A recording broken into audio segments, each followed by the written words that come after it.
Mr. Albert? Here. Mr. Cardoza? Present. Scaffer? Here. Mr. Klein? Here. Mr. Esmeraldo? Here. Mr. Wilkes? Here. Mayor McCartney? Present. Mr. Guarino? Present. Chairman Bago? Here. Thank you. Just for the record, Mr. Morgan and Council President Rutherford are out today. Thank you, Yamilet. We have the April 17, 2024 draft minutes. Does anybody have any corrections, additions, or deletions to the minutes? Seeing none, I make a motion that we adopt the April 17, 2024 Planning Board minutes. Do I have a second? Second, Mr. Chairman. Vice Chairman Guarino seconds on the motion, Yamilet. Mr. Albert? Mr. Klein? Yes. Mr. Morgan? Oh, sorry. Mrs. Esmeraldo? Yes. Mr. Wilkes? Yes. Mr. Cardoza? Yes. Ms. Scaffer? Yes. Mayor McCartney? Yes. Mr. Guarino? Yes. Chairman Bago? Yes. Motion is passed. The minutes are adopted. We have the draft resolution PB 24-07 Essex County Country Club with conditions. I make a motion that we approve PB 24-07 Essex County Country Club with conditions. Do I have a second? So moved. Mr. Smeraldo seconds. On the motion, Yamilet. Mr. Albert? Yes. Mr. Klein? Yes. Mrs. Esmeraldo? Yes. Mr. Wilkes? Yes. Cardoza? Yes. Ms. Scaffer? Yes. Mr. Guarino? Guarino? Yes. Oh, I'm sorry. There was a little background noise. I'm sorry. There's a lot of background noise. Does somebody have on a TV or a radio? Still hearing a lot of background noise. It looks like it was Mayor McCartney. Okay. Oh, There you go. Thank you. Chairman Bago? Sorry. Yes. Motion carries. Resolution is adopted. Thank you. Ms. McGovern, would you swear in the township professionals, please? Yes, we have Mr. Hess as our consulting engineer and Mr. Hazel as our consulting planner. If you please raise your right hand. Do you swear or affirm to tell the truth, the whole truth, and nothing but the truth? I do. Thank you. And Mr. Hazel, welcome to the planning board. Thank you. Applications before us this evening, PB 23-12, B Realty Group LLC, Block 62, Lot 1, 106 Ashland Avenue. The applicant is proposing to renovate and replace the existing industrial buildings and undertake related site improvements on a developed property in the industrial zone. Certain C and bulk variances are required to permit the proposal, and there will be testimony why we should consider that. For the applicant, Richard Skolnick. Mr. Skolnick, welcome. Thank you. You have the floor, sir.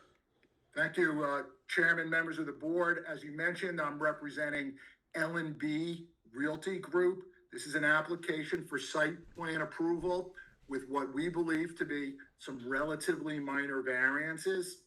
The addresses are 106 Ashland Avenue and 5 White Street.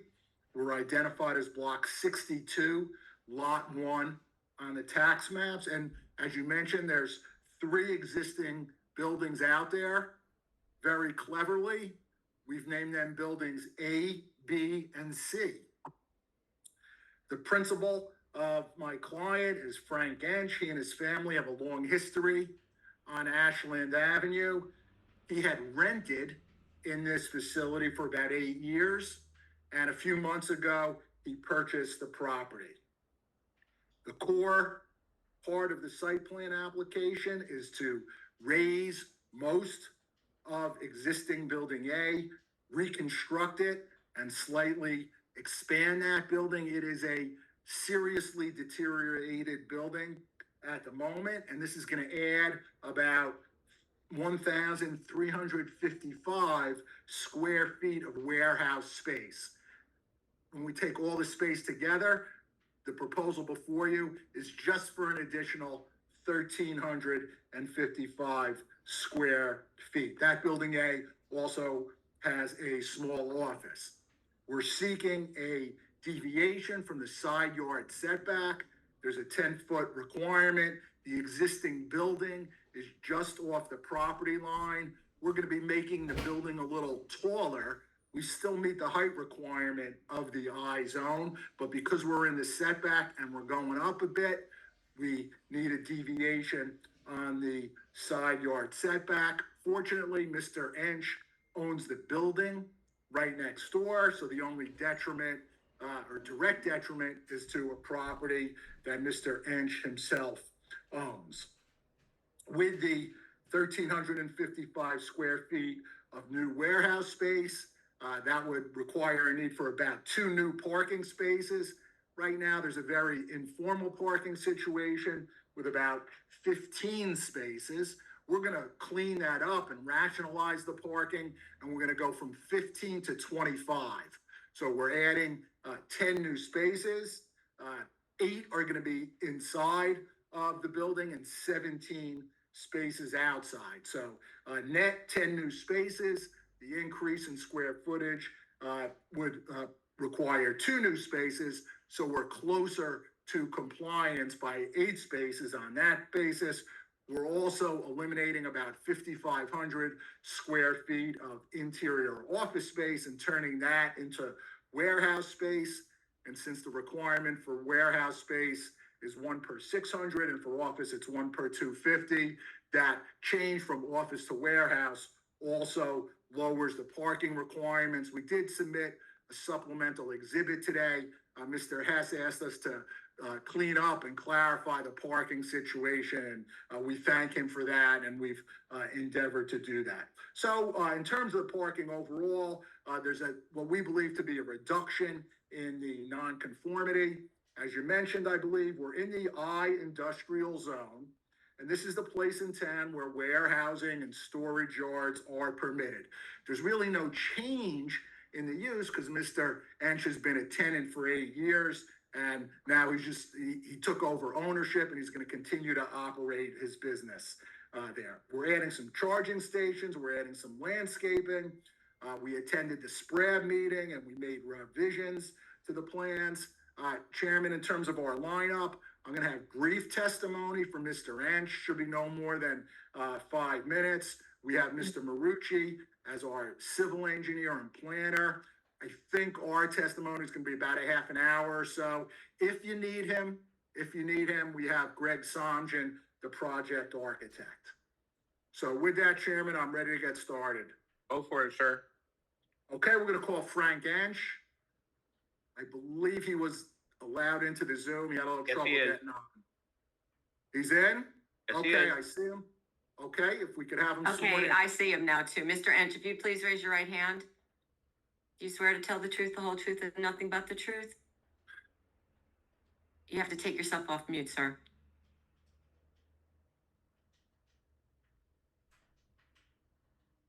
He is off mute? He is off mute, but did you hear him? Because I couldn't hear No, him. no. Mr. heard Ench, your him. speaker, your microphone's not working. I heard him a second ago, though. Can you try it again? Maybe you turn your volume down? Nope. Nope. No, sir. Okay, why don't we try to resolve that, Okay. Chairman, and we'll go on to Mr. Marucci. Wait, Ms. McGovern, can he just shake his head yes, so we don't have Well, to? yeah, but then you can't hear his testimony if you can't No, hear no, him. but we'll come back to him at least Yeah, for now the, he's- swearing in. Now I can see he's muted, so And maybe now if he he's takes muted. himself. Okay, you're muted, Mr. Ench, you're muted. You're getting closer. Frank, unmute and raise your volume.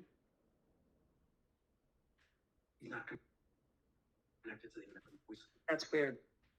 Is that good? Can you say something, sir? Go out and come back in. Yeah, Yeah, well, okay, Mr. Skolnick, let's move on and we'll come back to Mr. Ernst. Okay, fair where's enough. He's still Okay, talking, and- right? He doesn't know what to do. Yeah, Frank, you're gonna have to go out and they're gonna let you try to come back in. We're gonna try Mr. Marucci. We're gonna have an audible here. Okay, can I go to swear in Mr. Marucci? Yes. Yeah, please. All go right, right. Mr. Marucci, please raise your right hand. Do you swear to tell the truth, the whole truth, and nothing but the truth? I do. Thank Can you. you hear me? Yes, sir. We can hear you, yes. Okay. Mr. Marucci, can you provide your professional qualifications as both a civil engineer and a planner? Of course.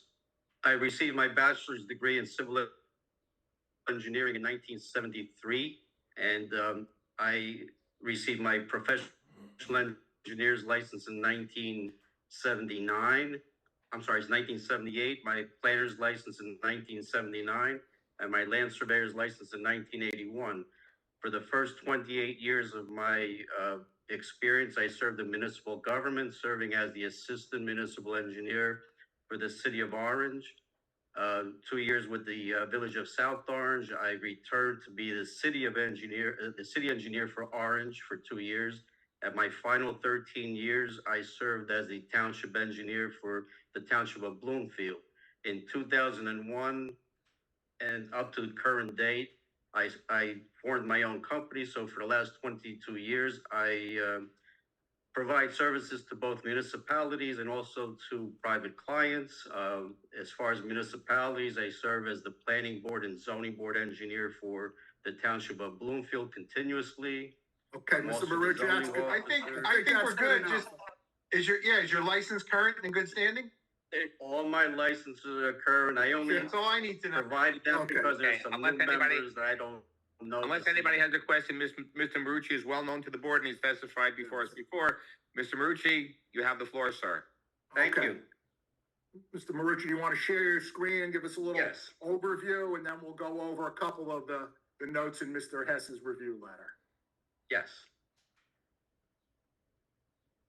Chairman and members of the board, we prepared the site plans that are before you this evening, and I'm sharing with you. The plan was revised on February 23rd of this year, based on the technical review that we had back in January. Revised the plan, and we took into account the recommendations of the board's planner, and also the board's engineer. Sheet one is the basics with the site location with the 200-foot radius and zoning information, et cetera. I'd like to go right into sheet two, which is the existing conditions. Sheet two is the existing condition. As Mr. Skolnick mentioned, the property has an unusual shape. It fronts on Ashland Avenue. It has 100-foot frontage on Ashland Avenue, and it also has, I believe, 60 feet of frontage on, I'm sorry, 40 feet of frontage on White Street. And it consists of 3 buildings. You have the building on White Street, and on Ashland Avenue, you have the long building that is really what's in consideration this evening, and a smaller building in the rear, which is newer. Actually, I did that site plan for that building in the back many years ago. That's a fairly new building. The front building, we're going to salvage the part in the front and as an office, and the rest of the building is going to be removed and replaced with a new building. One thing I want to mention while I'm on the existing conditions is the township has a storm sewer culvert. You see it highlighted. It traverses the property almost through the middle of the property, and it makes an angle and it flows northbound. This culvert has been there since 1935. The culvert is 8 foot wide by 3 foot deep. It carries drainage probably from Main Street all through Ashland Avenue, and it takes and it continues, it follows the rear property line of the properties on Ashland Avenue, goes under Park Avenue, and then it's exposed once it goes to the north of Park Avenue. It's an open brook. It's actually called Wigwam Brook, and it flows in between the gas station to the west and Congdon Lumber to the east. It's right in the middle there. I just wanted to make that clear because I'll be talking about that in my presentation. The next sheet, sheet 3, is the actual site plan. As I stated before, the front portion of the building will remain, and there's a reason for that. This part of the building contains the utilities that service the building, and especially the electric. There's a lot of power put into this building. All the utilities go through there. But then the rest of the building will be removed and replaced as we show on the site plan. Both in the existing condition and in the proposed condition, the building has a setback in the front, a side yard setback in the front of 1.3 feet. And at the rear of the building, you'll see it's 2.1 feet. When Mr. Ench asked us to do this application, we had a restriction, again, with that culvert. In the ordinance in the industrial zone, we could have actually built this building right against the side property line, except there's a provision in the ordinance that says if you're next to a residence, even though the residence is not conforming, you need a 10-foot side yard. We can't, if we had a 10-foot side yard, we would be right into the culvert. So whether we the existing building in the same footprint or the new building, it would be into the culvert. So I think that's important. I get into the planning testimony as to why we're building on the same footprint of the side yard. With respect to building C, we're adding, right now there's only a pedestrian door there on White Street. We're adding an overhead door so that we can add 2 parking spaces within that part of the building. I know Mr. Ench hasn't testified yet. As Mr. Skolnick stated, he has been a tenant of this property since 2015, and he was able to purchase the property and make these improvements that I believe are really necessary, because the property right now, the parking lot is in a state of disrepair, and the building that we're proposing to replace is also in a state of disrepair. Mr. Ench is looking to put his office and his office personnel, which consists of his office manager and a secretary, within the office in building C, and they would access the office through that garage door that's being proposed. So 2 parking spaces would be in there. And again, the reason for that is also for safety. So those employees are in there, the door's closed, and they're provided safety and security.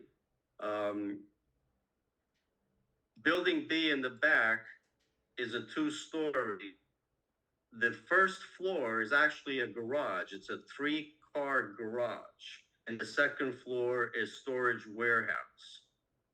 Building A that's being proposed going to have 3 overhead doors also. And so that's another 3 parking spaces. So we have 8 interior parking spaces proposed and 17 parking spaces along the southerly property line. And based on the technical review, we added an EV station. Actually, it's a double EV station, one for a regular vehicle and one for the handicap parking space. And again, those were recommendations. Let me go into the next sheet, which is the drainage and grading and drainage. And I want to emphasize the fact that in terms of impervious coverage, in the existing condition, the building, it's all building and pavement, so it's 100% impervious coverage. In the proposed condition, it's exactly the same, except that the building's a little bigger. So with respect to drainage, there is no increase in runoff. I know that when I get into Mr. Hess's report, they ask for drainage calculations, but there is no increase in stormwater runoff. However, what we are doing is making it better. There's an existing catch basin towards the rear that ties into the culvert. And with this new building, we're adding piping and catch basins so that we capture the water from the roof. And again, the only purpose of that is to make it better so we don't have sheet flow across the parking lot. And this way, all the water is underground. So we're actually making it better. In the front of the building, we were asked to slightly move the fence back a little and provide some landscaping, and also to remove in the existing condition, there was a lot of signage that was actually mounted right on the fence. That's all being removed, and we're putting some landscaping in the front. So in my opinion, what we're doing is we're making this property better in terms of usability, functionality, appearance, and with the landscape in a better visual environment. Mr. Marucci, Richard, you want me to get into the reports? yeah, let's just cover, we added the pedestrian warning system and some mirrors. Can you talk about that? Well, that's all. It's in the reports. One of the items that was mentioned at the technical review was because the building is basically right on the right of way on White Street, there was a concern about vehicles backing out. Again, I want to emphasize that these spaces are for the office personnel. They go in the morning and they basically leave at the end of the day. So there is no activity going in and out of here during the day. But what we agreed to was to both put a warning device for when vehicles have to exit, and also in Mr. Hess's report, they recommend mirrors. So we're going to put both those improvements in for safety. Okay, and we have Mr. Hess's March 25th report. I'm going to try to take you through the main points of this pretty quickly, and then I'm sure Mr. Hess will pick up anything. Chairman, we'll have some testimony from Mr. Ench on the hours of operations, but I'll proffer that's going to be from 7 to 4:30. I'm on page 3 of Mr. Hess's March 25th report. We don't have any problems with adding any of the details and the cleanup in Mr. Hess's letter, of course, right? Anthony? Absolutely. Okay, we have the comment number 6 on page 3. He talked about the trash enclosure. What did you decide to do with that? Two things to the board. In the rear of the property, you see the ramp that there's a ramp that goes into building C. Behind that ramp, Mr. Ench will have a container back there for all of his waste. Let me just backtrack. Mr. Ench hasn't testified yet. He is in the roofing business. That goes on here. So he stores a lot of materials for his work. Obviously, the work is done off-site, but he stores his materials here in the building. So any waste material goes into the container and it's taken out as the containers are filled, and that's all done commercially. With respect to household garbage or refuse, there's very little. Again, you have the office that has 2 employees in there, so whatever little household refuse there is will be put out at the curb, just like every other resident does on the street and gets picked up by the town. Okay, and we'll, of course, in a hope for compliance set of plans, add the details on the trash enclosure, correct? Yes, we will. We can do that. Okay. Comment 7 was the details about the EV charging stations, and of course we can add some more details to satisfy Mr. Hess. I'm going to skip number 8 and have Frank talk about potential subtenants. None are planned at the moment. Number 9 is the parking, which I referred to. You prepared an exhibit which we submitted and is posted on the website that clarifies. But let's just go through the parking again. What's out there now, and how we sort of rationalized the parking and cleaned it up, and how you did the calculation, just from a high level perspective. My first comment is that, unfortunately, on my site plans, we did not have the accurate areas with respect to offices and commercial. So what we did was we conferred with the architect, and we agreed these are the numbers that are shown on my exhibit that is actually dated today. But I just want to start out by saying that in the existing condition, there are only about 15 parking spaces today, and it's operated this way for years, even when Mr. Ench was a tenant. And it's not striped, it's very haphazard. In the existing condition, as I show in my exhibit, Building A has 700 square feet of office, 4,277 feet of square feet of warehouse. Building B in the back has, in the first floor, 1,235 square feet, Anthony, which I are don't 3 think garages. Anthony, I don't think you have to go over every number. You don't have to go over every number. I want to be clear that what happened is that in the existing condition, we would need 50 parking spaces. But in the proposed condition, we only need 35. We are proposing 25. So we do have a deficit of 10 spaces. But in terms of what's being increased in terms of the building, as Mr. Skolnick stated, it's only 1,355 square feet of new space coming in. So technically that's 2 parking spaces. But in my planning testimony, I'll explain the variance relief for the park. Okay, we're gonna get to that very shortly.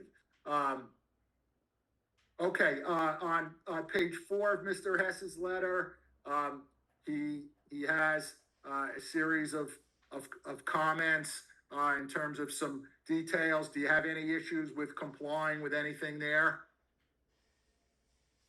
We can comply. Okay. On item number 14, he mentions emergency vehicles. Is there any change in emergency access from what's out there today? Quite frankly, there is no change in my opinion, and I've been involved with the municipal government for many years.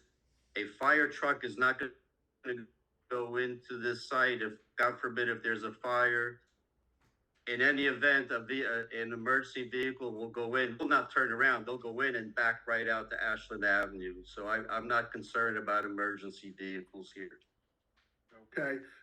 Items number 18, 19, and 20 deal with fence and gate details, more details on the resurfacing, and some clarity on the boxwoods and the plantings. Obviously, no problems there. We will comply.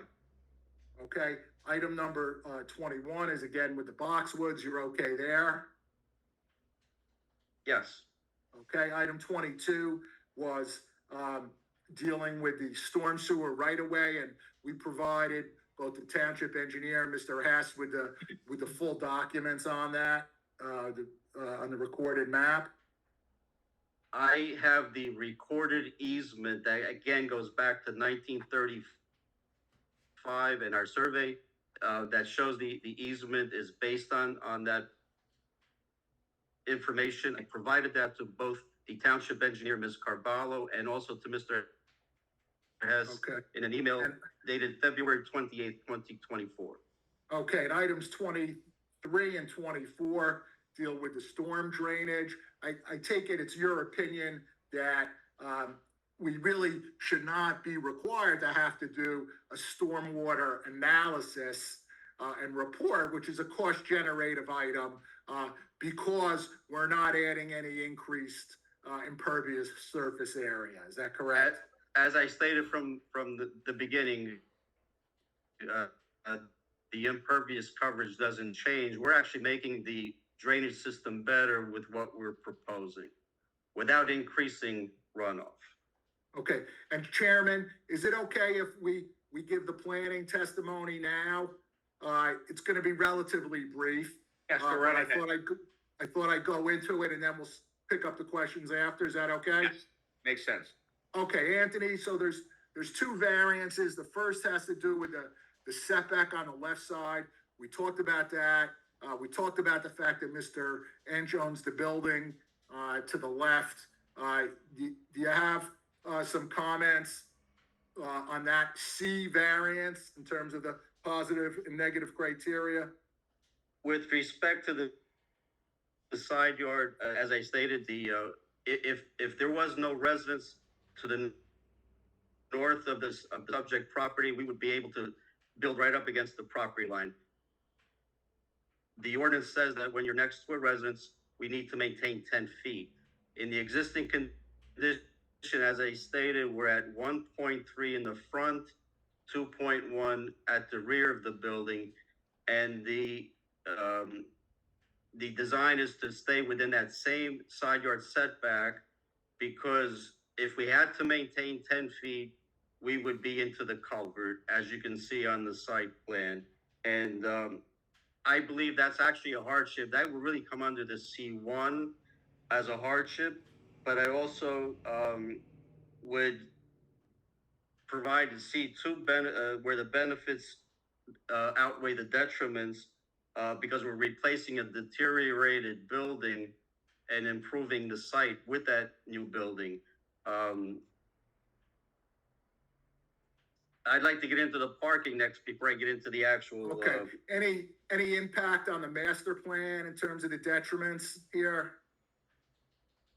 No. Not really a master plan type but issue.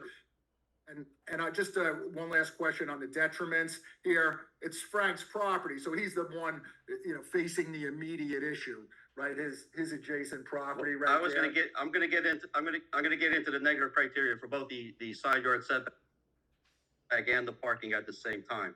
Okay, With respect to the parking, as I presented in my exhibit, technically we need 35 spaces. This site is operated with 15 parking spaces. We are now proposing 25. And I know that Mr. Inch hasn't testified yet, but in our conversations, in his roofing business, he employs 12 people, 12 employees, and the 2 office staff. So that tells you right there that in terms of parking, he only requires 14 spaces for his use. Visitors don't come to the site. This is a roofing business that, again, is for warehousing. The jobs are off-site. They do commercial buildings and residential buildings in terms of roofing, but no one comes to the site. It's only his employees. So in terms of the number of employees, we have more than enough parking that's required. Yes, there may be another tenant there, but in my opinion, we have sufficient parking. He also utilizes those garages as double. In other words, in the evenings, the trucks are parked in the garages, but during the day, when the trucks go out, the employees can park in the garages. So there's like a double use of those garages.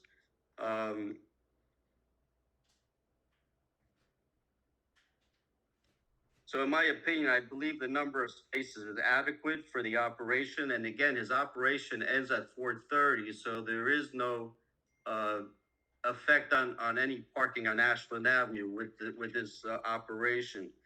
With respect to the negative criteria for both the side yard variance and the parking, in my opinion, there's no substantial detriment to the public good.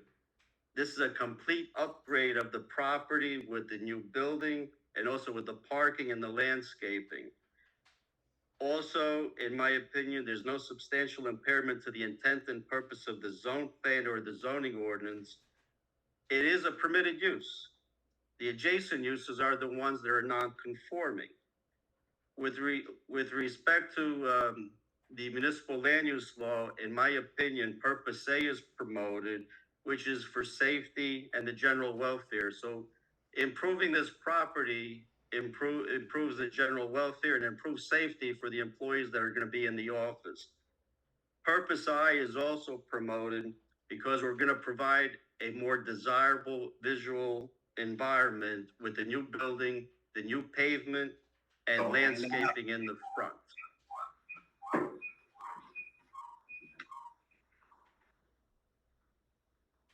Okay, anything else? Yes, that's it, Mr. Scully. Okay, we appreciate it. I think we heard some noise from Mr. Wrench, so maybe he'll be okay. Okay, Chairman, I think that concludes. We're certainly available to talk more about any issues that the board or the public or your professionals have. Okay, great. Let's go through the board. Vice Chairman Garina, do you have any questions? Yes, From I Mr. do. Thank you, Marucci. Mr. Chairman. Thank you, Mr. Chairman. I do. One, associate employee and egress and entrance to the building. I notice you're talking about in building C is only the roll-up door as an entrance and exit for people working in that building. Are there any other emergency exits for the staff to get out of the building? Yes, the building is connected right to the back. The warehousing is all connected. So yes, there is access to come out into the rear of the property where the ramp is, where I explained the ramp getting into the warehouse portion. Okay. So, I'm sorry? So that in building C, that's connected to the other building? The office is within building C. Right. So when you have staff in the building, they come in through the front roll-up doors here. How do they get out if you can't get out that door? There's a pedestrian door. There's a man door next to the an existing man door next to that's existing now. Okay. So Mr. Marucci, but say for example, these exits, these portals are blocked and staff can't get through either one. Is there any other exit out of this building? Yes, sir. They can go through the warehouse. That's all connected. That's one building. Right. Okay. It's all So one they have building. to go. Okay, that's all I want to know because I didn't see anything on here, so they can go through the other part of the building. Okay, that's understandable. Second question. That's correct. Okay, thank you, sir. The other question I have is the building that you're taking down. Has that been inspected for any asbestos materials that are currently in that building? I would have to defer to Mr. Ench. I don't know, but if there is, that's part of the demolition process through your construction officials, so that would have to be taken care of at that time. Okay. All right, that's good. So I'll ask that to Mr. Ench and everything else in the last question. And I don't think there's any brownfield issues with this property, is there? I'm sorry? I'm going to defer to Mr. Ench because there were some environmental issues that he has to take care of, and I have to defer to Mr. Ench on that. Okay. Mr. Marucci, thank you very much for your time, sir. Thank you.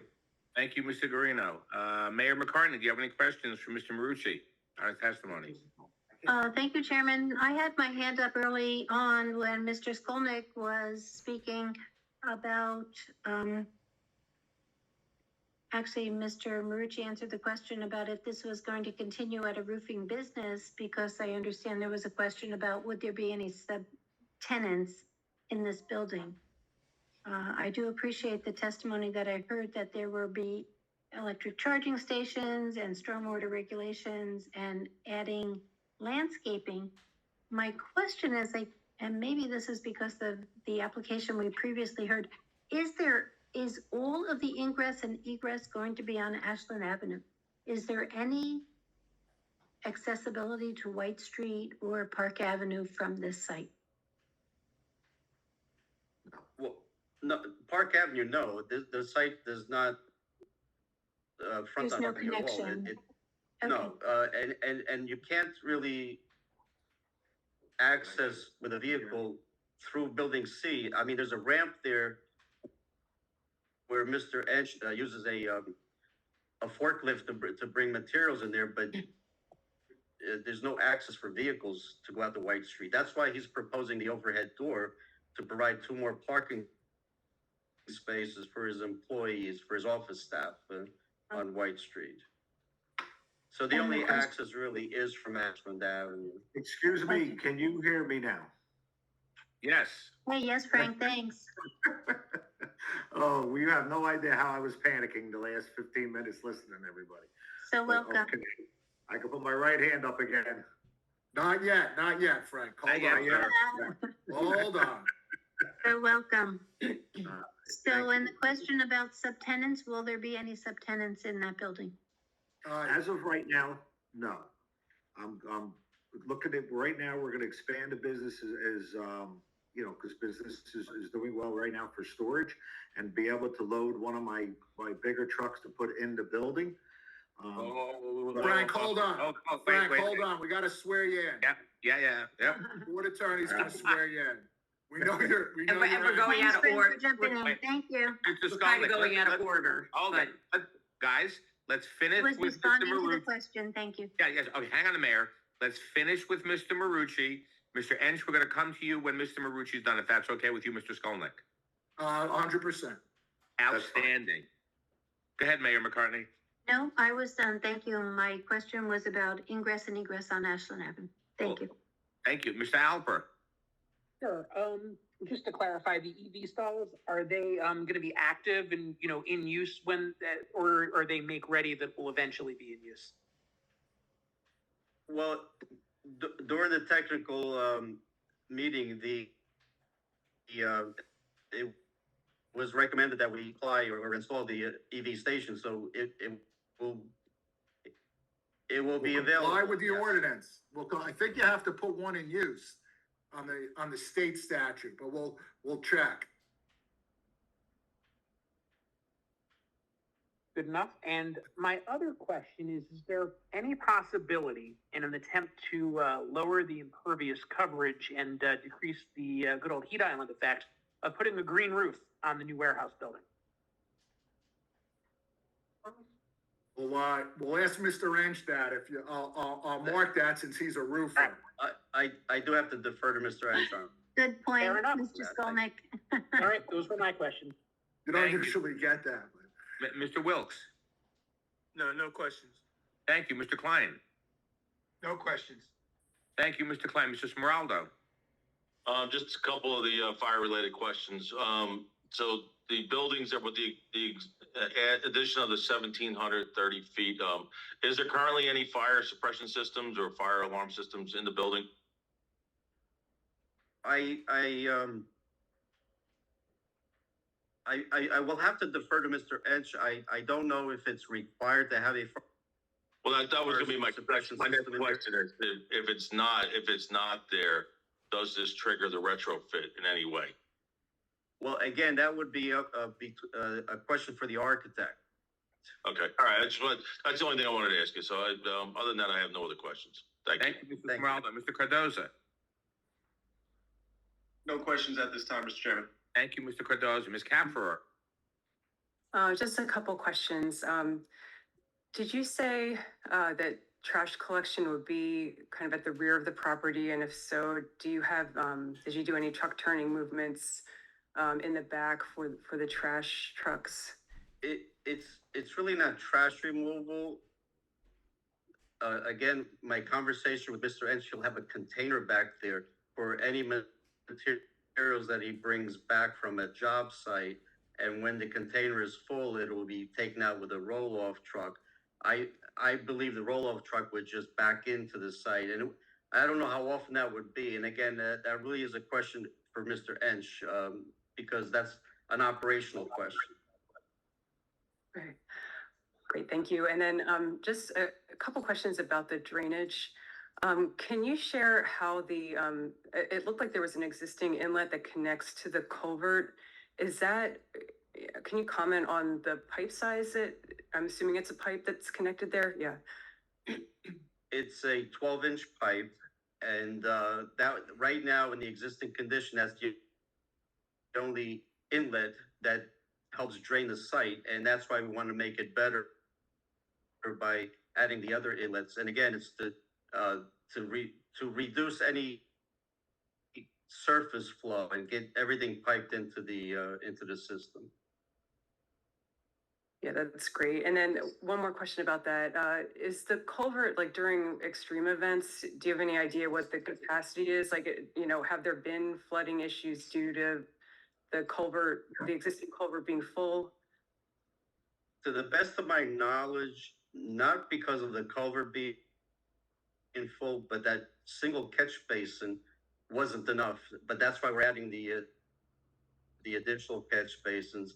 I've actually had conversations with the sewer supervisor. His name is Joe Elefani, and he has been in town for many years, and he based on our conversations, he's never had any issue with this portion of the culvert. All right, that's it for my questions. Thank you. Thank you, Ms. Keffer. Mr. Hess, do you have any questions? Just one question, Mr. Chairman. During the SPRAB meeting, as I recall, there was a question raised about the structural integrity of the box culvert. Would the applicant be willing to perform a video inspection just to confirm that it's in good shape? We did discuss that, and I believe that Mr. Wrench, and I will defer to him, but I believe that Mr. Wrench did have someone try to do it. However, there was so much rain at the time that they couldn't get in there. But we did make that agreement back at the SPRAG meeting. So the answer is yes, we will do that. Wait, can We you will do just, the video. what was that? A video of what? Of the existing storm culvert. culvert. The storm culvert. Okay. And that's all my questions, Mr. Chairman. Thank you, Mr. Hess. Mr. Hazel, do you have any questions for this? No, I do not at this point, Mr. Chairman. Thank you, Mr. Hazel. Do any members of the public have any questions for Mr. Marucci on his testimony? Please raise your hand and be identified. Do any members of the public have any questions for Mr. Marucci on his testimony? Please raise your hand and be identified. I'm not seeing any yet. Seeing none, thank you, Mr. Marucci. Thank you. Mr. Skolnick, you're up. We're going to call the architect just to clean up that question. If I can, Greg Somjan, if I could get him sworn. Okay. Yes, Mr. Sanjay, I can't find you on this screen. I am in the cube in the upper left-hand corner. Oh, okay, thank you. You're not. You're in a different place on mine, but that's okay. Now you spoke, I As got long as I'm part of the Brady Bunch, I'm okay. Please raise your right hand. Do you swear or affirm to tell the truth, the whole truth, and nothing but the truth? I do. Thank you. Okay, Mr. Sanjan, very briefly, can you provide your professional qualifications? Fortunately for you, I'm not as old as Mr. Marucci. I'm a licensed architect in the state of New Jersey and many other states. I started my own firm 35 years ago. I've been practicing various forms of architecture for those decades. How's that? Is your license active in the state of New Jersey, sir? My license is active in the state of New Jersey and in good standing. Thank you. Then we accept you. Unless anybody has any questions, we accept Mr. Somjan as the architect for the site. Go right ahead, sir. Greg, you heard the question about whether there's any existing fire suppression and whether what's proposed invokes some retrofit standards. Do you have the response to that? So my answer is I'm not sure if there are any in the building today. Obviously, as part of our next phase following approval through the planning board, we would prepare the necessary drawings that would meet the Uniform Construction Code, in this case, the Rehabilitation Code or the New Construction Code. We haven't done that analysis yet because obviously the approval was pending, but of course the building department will require the appropriate fire related measures, whether that is sprinkler system or whether that is a fire alarm system within the building, and obviously we will be complying. Chairman, that's all I have for Mr. Somjan. Great. Do any members? That's a thank you for me. Thank you. Do any members of the board have any questions about Mr. Somjan's testimony? Seeing none. Mr. Hess, do you have any questions about Mr. Somjan's testimony? I have no questions, thank you. Thank you, Mr. Hess. Mr. Hazel, do you have any question about Mr. Somjan's testimony? I do not, thank you, sir. Thank you, Mr. Hazel. Do any members of the public have any questions about Mr. Somjan's testimony? Please raise your hand and be identified. Do any members of the public have any questions about Mr. Somjan's testimony? Please raise your hand and be identified. Not seeing any. Seeing none. Thank you very much, Mr. Somjan. Mr. Skolnick, you have the floor, sir. Okay, we're gonna call Frank Ench. Okay, we're Take it gonna on swear the you in floor. again. This time out loud. Mr. Ench, you swear to tell the truth, the whole truth, and nothing but the truth. I do. Great, we can hear you too. That's good. Okay, Frank, I'm gonna sort of go in the order that we had planned, and we'll pick up those questions about asbestos and the green roof. So your family has some history on this block, I understand? Yes, I was born and raised in West Orange on Swain Place. I went to West Orange High School, graduated in 1983. My father's business, S.J. Carney Roofing and Maintenance, has been on Ashland Avenue, I believe, for over 70 years. So I basically grew up on Ashland Avenue playing Little League Baseball and football in Lafayette Playground. The house is named after my father, Frank Bo-Orange Field House. We own two six families on Ashland Avenue, and I basically spent my whole life there. And then I moved into the building in 2015. Mrs. Travala rented the building C to me. Building B was her building for her and Frank's, her deceased husband's antique cars. So I do have an antique green pickup truck for all of you that know me for being in the parade over the years. That is in there, but that is it. The building A that we're proposing to build to make a warehouse has been vacant from before I became a resident of rental on the property. It is gutted right now, and I believe all the utilities are turned off at the street or inside the building. That's pretty much it. Frank, your hours of operation, you told me 7 to 4:30. Is that accurate? That's correct, unless the guys are traveling to return, sometimes up to 5:30, but the trucks go in. We are locking the gate at night in the shop. Okay, and Anthony said there's gonna be no change since you've been leasing the property until you made the purchase a few months ago. You store the materials in trucks for your roofing business. That is correct. Okay,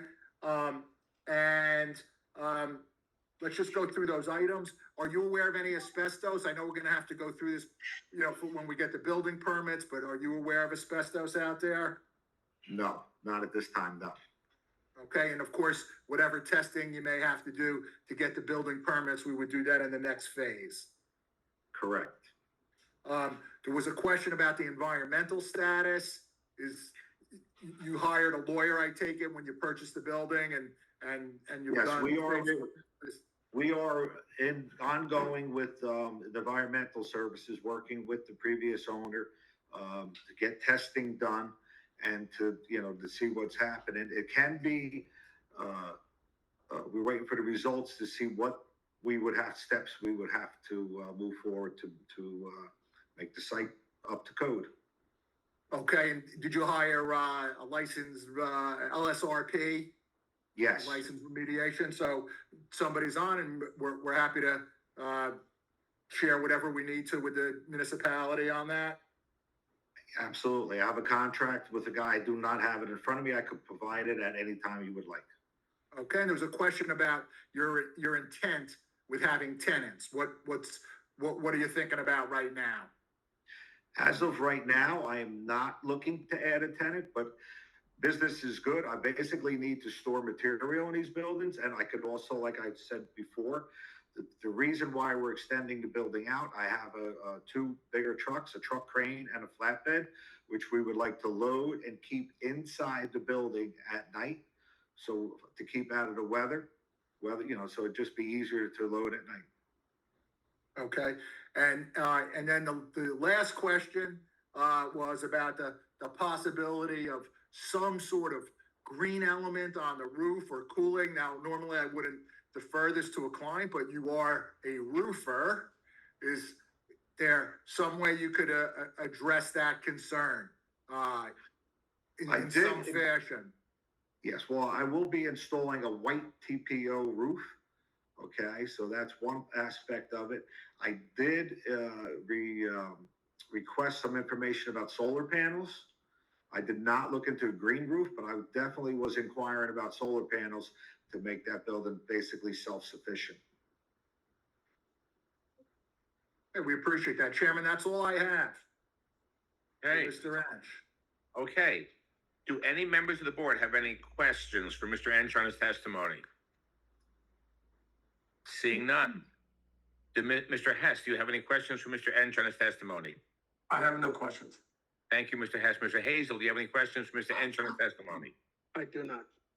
Thank you, Mr. Hazel. Do any members of the public have any questions for Mr. Ench on his testimony? Please raise your hand to be identified. Do any members of the public have any questions for Mr. Ench about his testimony? Please raise your hand and be identified.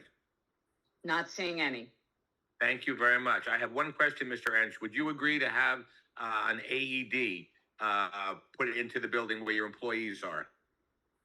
I was actually looking into getting two, one for the new building and one for the one we occupy in Building C. Excellent. Thank you. Yes. Okay, I appreciate that. Thank you, Mr. Ench. Mr. Skolnick, that's all. Do you want to sum up? 1 minute, Chairman, Yes. relatively simple application. There's a case when you have a use variance called Burbridge, and that stands for the proposition that if you do a site cleanup, that's going to serve a goal and a purpose of zoning. So I think we have that. Frank, a longtime tenant, has purchased the building. Building A is dilapidated, almost falling down. He's going to clean up the site, improve it, improve the drainage, improve the parking, improve the landscaping, minimal detriment here. His property is the most impacted, the one to the left. There's certainly reasons that Mr. Marucci offered on why bringing this warehouse into a modern form with a little bit higher roof needs to go right up instead of meeting the 10 feet. And we think we have a reasonable application, and we believe there's sufficient proof for the board to grant this application. Okay. Thank you, Mr. Skolnick. Mr. Hess, I have a question for you. In your letter dated March 25th, 2024, item number 24, I believe, Mr. Skolnick, you're asking for a waiver of that item. The slopes of proposed drainage pipes on sheet 4 does not agree with the slopes. Calculate you want drainage slopes. You're asking for a waiver on that. Is that correct? That should be corrected. It's very minor. I'm sorry?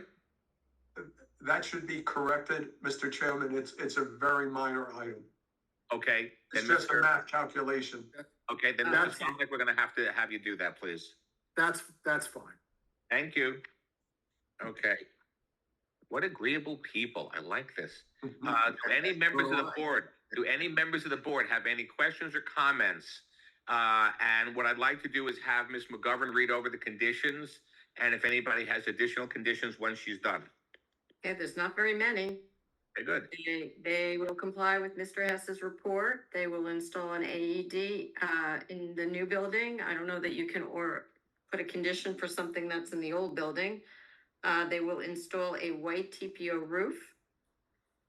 They will do a video to determine structural integrity of the existing storm culvert. Do you want to put a time limit when that has to be done? You know, within 30 days or? Mr. Hess, what's reasonable, Mr. Hess? Can I comment on that? Who Right is now? This is Frank Ench. Mr. Ench, go right ahead, sir. Okay, when we had that meeting last time, I did contact Jimmy Williams, that works for the town, about what was the best way to consider that. He said it would be very hard to do a complete run of that culvert. I did call Speedy Sewer, okay? They have the cameras and the robots, but he said because the access is limited, there's only 2 outlets. I think there's one over, you could get to it by Park Avenue by Condon Lumber. There is a catch basin in our yard, But at the time, with all the heavy rains, he said it was 2 foot of water, that it's almost impossible to go of any distance with it. So, maybe we get into like a drought weather, we could put a camera to go as far as we can. But it was Jimmy said it was going to be very hard to do. And then Louis Moran from Speedy Source said it would be tough to get any distance without poking holes into Ms. the. McGovern, can I suggest that this be a condition of a certificate of occupancy? That'll give us a number of months. The town's protected because it'll get the report, but we'll have a number of months to find a good time. Condition, If the board is okay with that, I'm okay with that. the issuance of a CO. That makes sense. That makes absolute sense. Unless any member of the board has an objection, that makes sense. That'll give you plenty of time, Frank. Okay, And I'm sure the town will work with you if there's it. and that is it for conditions. Well, you also have all reports from the LSRP Oh, Ellis. will be provided. Oh, you want those to be provided to Ellis? Yes, please. Who do you want them to go to? The engineers? Yeah, the engineer, please. Chairman, Yes, sir. I respectfully request that we Yes. not be charged against an escrow to review environmental reports, because that's the state DEP. I respectfully request. That's a cost generative item, and that's, I understand why you want it, but Mr. to Hess? charge. That should actually be submitted to the municipal engineer, and she would be able to review it. Okay, so then there won't be an escrow, Mr. Skolnick. Is that? Actually, if I may, those should go to the construction official, the environmental reports. That's really part of the construction official. Okay, so to the Okay, construction. we appreciate that consideration. Thank you. Chairman, I would ask that both get copy of the engineer and if you're, Mr. Marucci is seeing the So construction the official. engineer, how about the engineer and the construction official? They can Yes, talk. and the engineer provides the maps. Okay. Okay, thank you, Mayor. Okay. So let's see if I got this right. Ms. McGovern, you'll help, I'm sure. So I make a motion that, based on the testimony, so you have two C variances, two C1 variances. Are we agreeing on C1 or you want a C2, Mr. Marucci? Well, the C1 for the The C1 side for yard? the side yard, but a C2 for the parking, so. Okay, so the parking is easy. That's a Both, pre-existing non-conforming condition that you're actually improving. The C1 hardship, correct. is that correct? That's your testimony.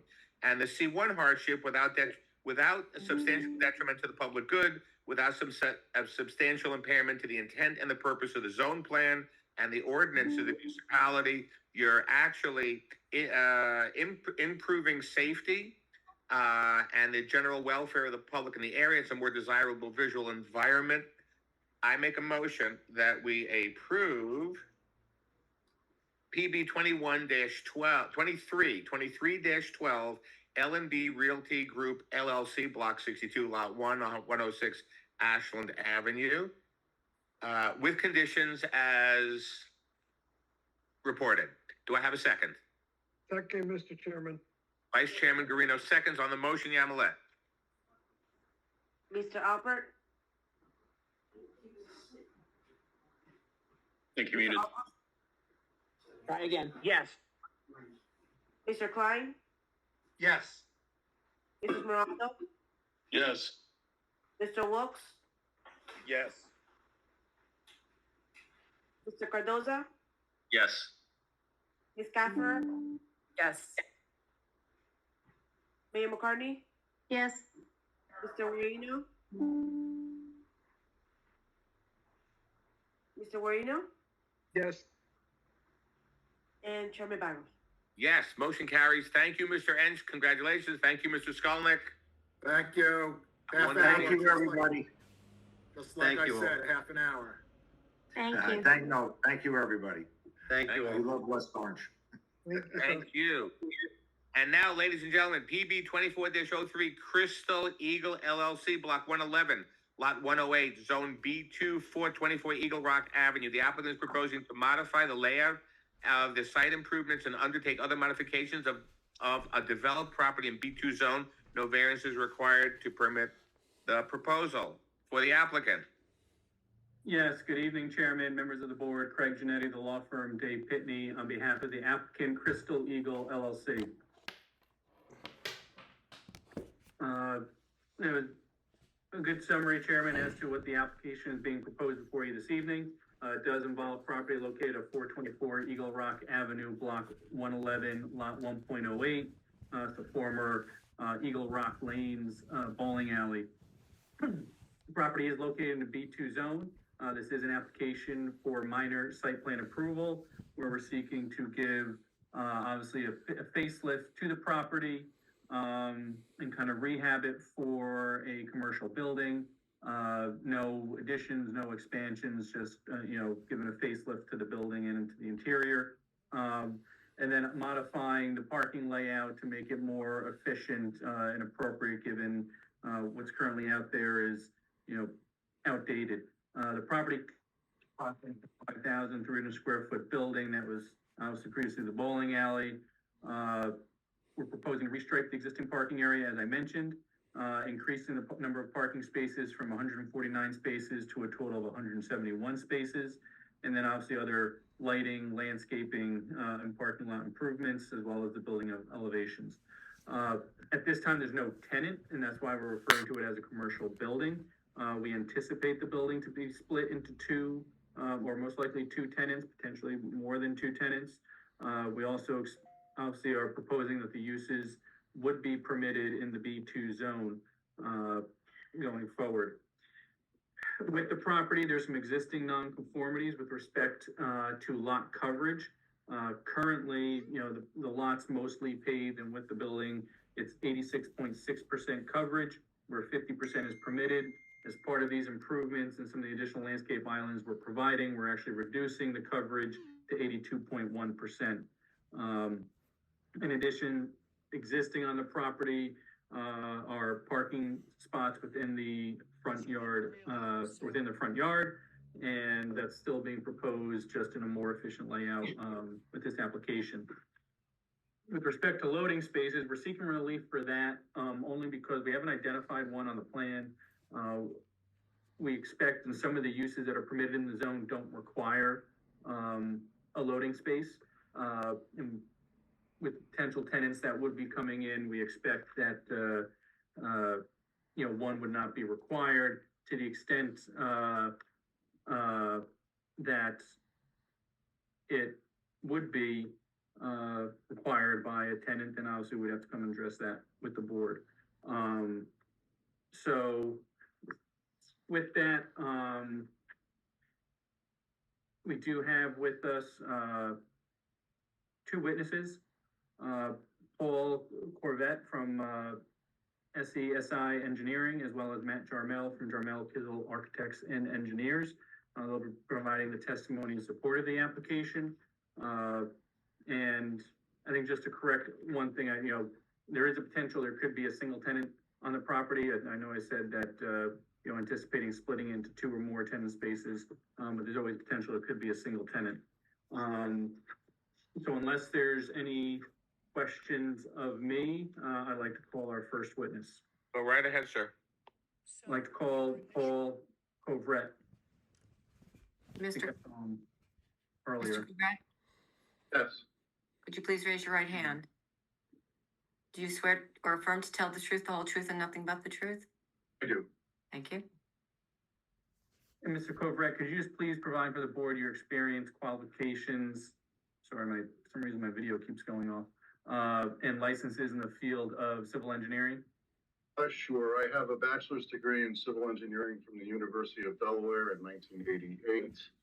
I began practicing civil engineering officially, if you would, from that year on. I earned my first license in the state of New Jersey in 1992, and I have been practicing actively doing land use development, such as this application, since then.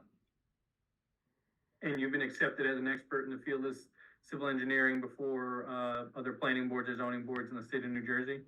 Yes, I have. At this time, Chairman, I'd ask that Mr. Covert be accepted as an expert in the field of civil engineering. Mr. Corvette, is your license in New Jersey active and in good standing? Yes, it is, sir. Thank you. Unless any members of the board have any questions, we'll accept Mr. Corvette as a licensed civil engineer in the state of New Jersey. Go right ahead, sir. Very good. We'd like to share our screen, please. If we can.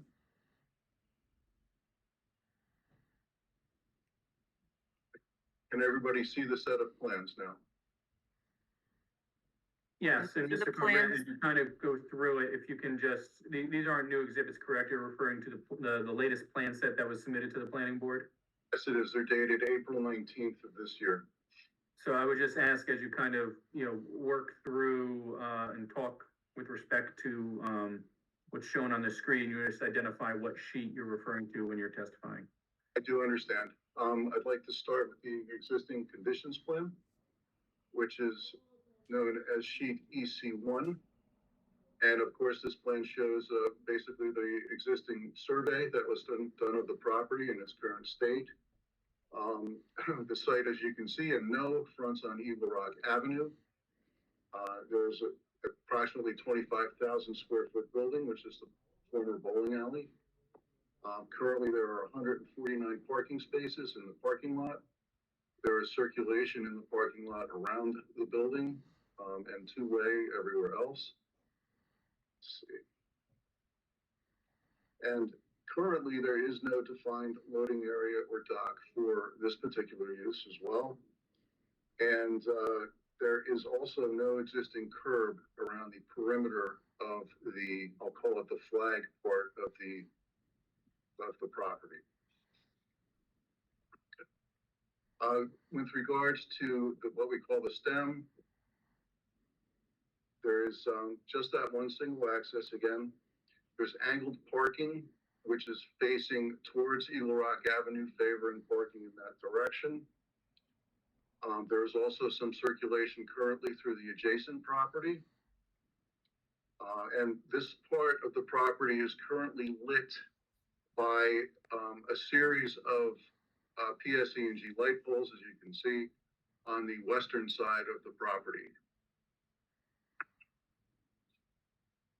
Okay. And I think that covers the existing conditions briefly, and if we could go to the site plan. Now, the site plan adds some amenities and brings the site up into, and many items of the site up into conformance with today's standards.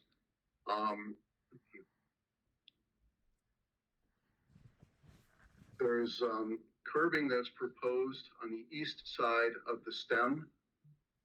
We're also adding a stop bar and a stop sign. The angled parking in that section of the site has been changed to 90-degree parking. And three of the parking spaces are, as you can see, are now landscaped islands. And one on the eastern side of the stem was converted to break up the long line of parking spaces and have no more than 20 in a row. Excuse me, real quick, excuse me. What's the date of these plans? Because the plans I have don't match this. They're April 19th of 2024, as I stated earlier. Is it the same set that we have on the website? I think you have to scroll down to the second page of the agenda. I actually have the same issue. Oh, all right, thanks. And that has the updated set. Oh, a different version, okay. Yes, we just submitted this a couple of weeks ago. Okay. Proposed on the site now with the other improvements will end up with 170 parking spaces. This is accomplished mostly by restriping the existing parking lot and providing curb in several areas. There are also, as you can see in the darkened areas of the plan, some landscaping that's proposed also to help improve the site. Also, the circulation within site is pretty much the same as it was previously. There's two-way circulation everywhere on the site except for on the eastern side of the building, which I would refer to as behind the building. On the western side of the site, we're proposing some curbing to better define the lot, our lot and the lot next door to the west. Also, that's being done on the northern side of the parking lot, where, excuse me, where there's an area that's being landscaped as well. And as you can see, the other darkened areas on the planner for that. Also proposed are two dumpster areas. We've provided one on either end of the site in order to, possibly have less of a distance to travel to take the trash to the trash receptacle. And those trash receptacles are provided, again, not with any particular tenant in mind, but as a guess of what would be required. The entire extent of the parking lot is to be milled and overlaid to make it look better and wear better. We are proposing 2 EV make-ready parking spaces. There are improvements on the western side of the building for the sidewalk, and 6 handicap spaces are being added. And as you notice, they are split in anticipation of perhaps the building being divided north and south in order to provide for a couple of tenants in that regard. Let's see. As far as that goes, yes, and the site plan as constructed as proposed will in fact reduce the amount of impervious cover on the site. And we could go to grading. Next is the grading plan, which is sheet G1, I believe. And the grading plan sheet shows an enlargement of the grades at the parking area or the handicapped areas. Also, just where we're adding curb, it shows the spot elevations for the top and bottom of the curb. The rest of the parking area is going to remain at its existing grade, and again, it's just a mill and overlay for the rest of that pavement. We can move on to, this is the soil erosion control sheet. We're not going to discuss that at the moment. And we're moving on to the lighting plan, please. This is the lighting plan, sheet L1. It's also dated April 19th. And this plan indicates that we are providing at least a half of a foot candle of lighting intensity everywhere on the site. This is achieved by adding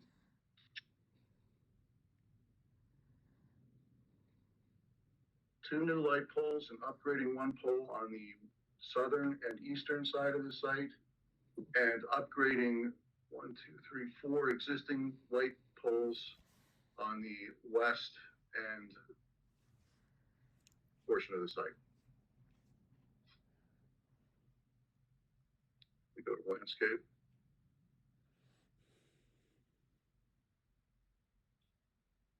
This sheet is landscape plan, sheet LA1. And I'll just be brief with this sheet. It has been updated and revised to conform with the comments that we received about providing indigenous species.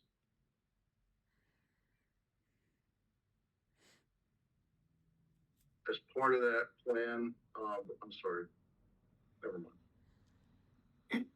But on sheet ST1, we can see an overhead view of the existing entrance on Eagle Rock Avenue. And we have a 385-foot long sight line, which is shown in plan only.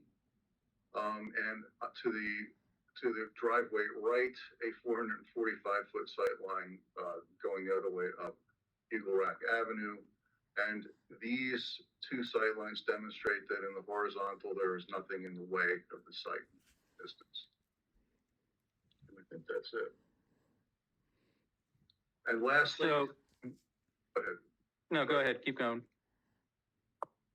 So this next sheet is a sheet where we tested the ability of two types of vehicles to navigate the site. One is a fire truck, a pumper truck is what we used as our model. And you can trace its track through the site, and you can see that it is in fact able to circulate in from Eagle Rock Avenue around the site in a counterclockwise direction and then back out again without any trouble. And the same is true for the SU40, which is a single unit box truck, and it can also make the same route.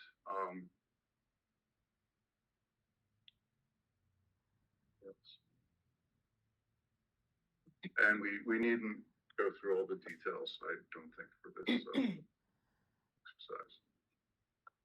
exercise. And Mr. Coverett, you noted, you talked about the lighting being added, and that lighting is not only for access to the building, but for the parking lot as well? Yes, sir. And that's an improvement over what exists today? Yes, it is. And in addition, with the parking, do we have compact car parking spaces? No, they're all full-size spaces. And Okay, I'm sorry. I forgot. Along the back, we changed them to compact car spacing. Yes. got it. And you mentioned, well, let me ask you this, is this parking layout, and the lighting improvements, a better, and more efficient parking layout than what exists today on the property? Yes, of course, it resulted in more parking spaces and better circulation. And from a parking standpoint, the parking was designed effectively for the highest parking requirement of a permitted use in the zone, which was a fitness center. Is that correct? That's correct, which would be 1 per 100 square feet, I believe. Yeah, 150. And you mentioned that existing or previously existing, there was access from the adjacent property. Is that going to exist as part of the application as proposed? No, there's curbing proposed between the two lots in order to, I'll say, formalize the parking on the stem and make it more traditional. Go ahead. Sure. And I'll submit to the board, there's no, parking easement or parking arrangement that exists on the property. And with respect to the ADA spaces, are they ADA compliant, and will access to the building with ramps and whatnot be ADA compliant as well? Yes, it is, and that's the sheet on the grading plan with the enlargement that demonstrates that.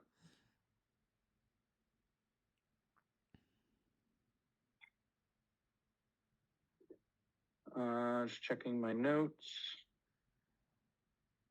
And signage, is the same pylon signs going to be used for signage? Yes, it is. It's indicated on the plan that the existing pylon sign will remain, or existing sign will remain and be resurfaced. Got it. And you had an opportunity to review the CME review letter dated February 20th, 2024? Yes, I have. And your office revised the plans, which is the plan set that you testified to and presented to the board this evening. Is that correct? That is correct. And did your office prepare a letter dated April 19th, 2024, responding to those? Yes, we did. If you can just identify, I think there were some comments from the review letter where you, indicated you provide testimony and address, and we can address those now, but everything else that we don't touch on, that you've revised the plans to address those comments. Is that correct? That is correct, sir. Dealing with comment 4, you noted that, or the comment 4 dealt with the town code requiring the perimeter of all parking areas be curbed. And you indicated you were requesting a waiver for this requirement, I believe for the, looking for the key map, but I guess it's really the west part of the parking area, where parking is not proposed and along that perimeter. Can you just explain why? The main reason for that is because the existing drainage patterns presently without curb they flow off the site or off of the paved area, along that line currently. And since we're not changing any of the grades on site at all, we wanted to keep that area free of curbs so that the drainage could continue to run across and run off. And I believe comment 12 was referring to wheel stops for the angled parking, I would say to the rear of the building on the east side of the property. And you provide testimony of whether you think the wheel stops are necessary. I don't think that they're necessary. They're certainly something that becomes both a maintenance and a snow plowing nightmare. And the applicant, speaking for the applicant, prefer not to provide those. And we touched on it a little bit, but comment 14 talked about the fact that the vehicular connection with the adjoining lot 1.07, now being removed. In your opinion, does that present a, better layout in operation and circulation for the property as opposed to what was existing there? Oh, what I can say is that property still has 3 points of access, even without, even by installing that section of curb. And as you said, since there is no agreement for that particular lot to share the parking on the subject property, I would think that property was likely to have been approved without that access. And I would submit that, that may be an indication that it stands on its own.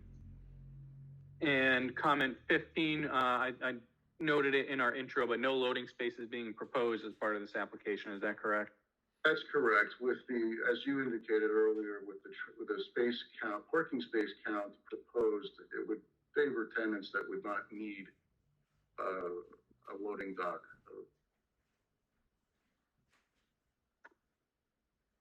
With respect to comment 18 of the board engineer review letter, and this is actually kind of touches on also, I think, a comment in the board planners review letter about connectivity and access to Crystal Lake.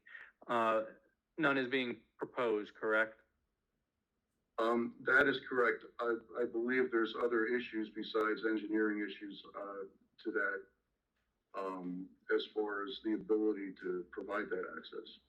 And in fact, our property doesn't actually abut or join Crystal Lake. There's actually the adjacent, I think it's maybe lot 1.01 to the east of us.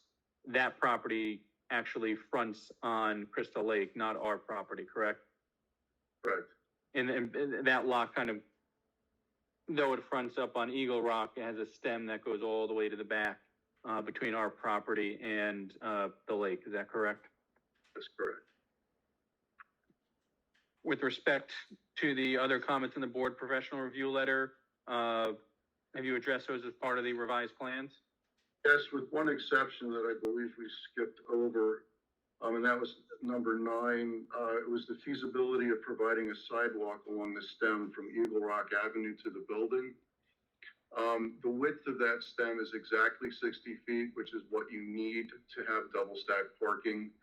That completely precludes the addition of anything else in that stem as it's currently designed.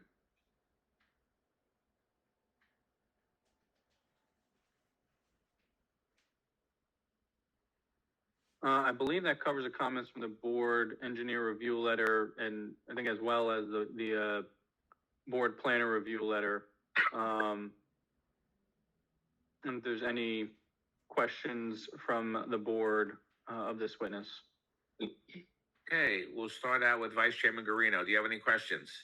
Yes, I do, Mr. Chairman. Thank you very much. To the engineer, I had a quick question. When you were looking at our master plan, did you happen to take review of our complete streets segment, which has, compliance for pedestrian accessibility and walkability on the property?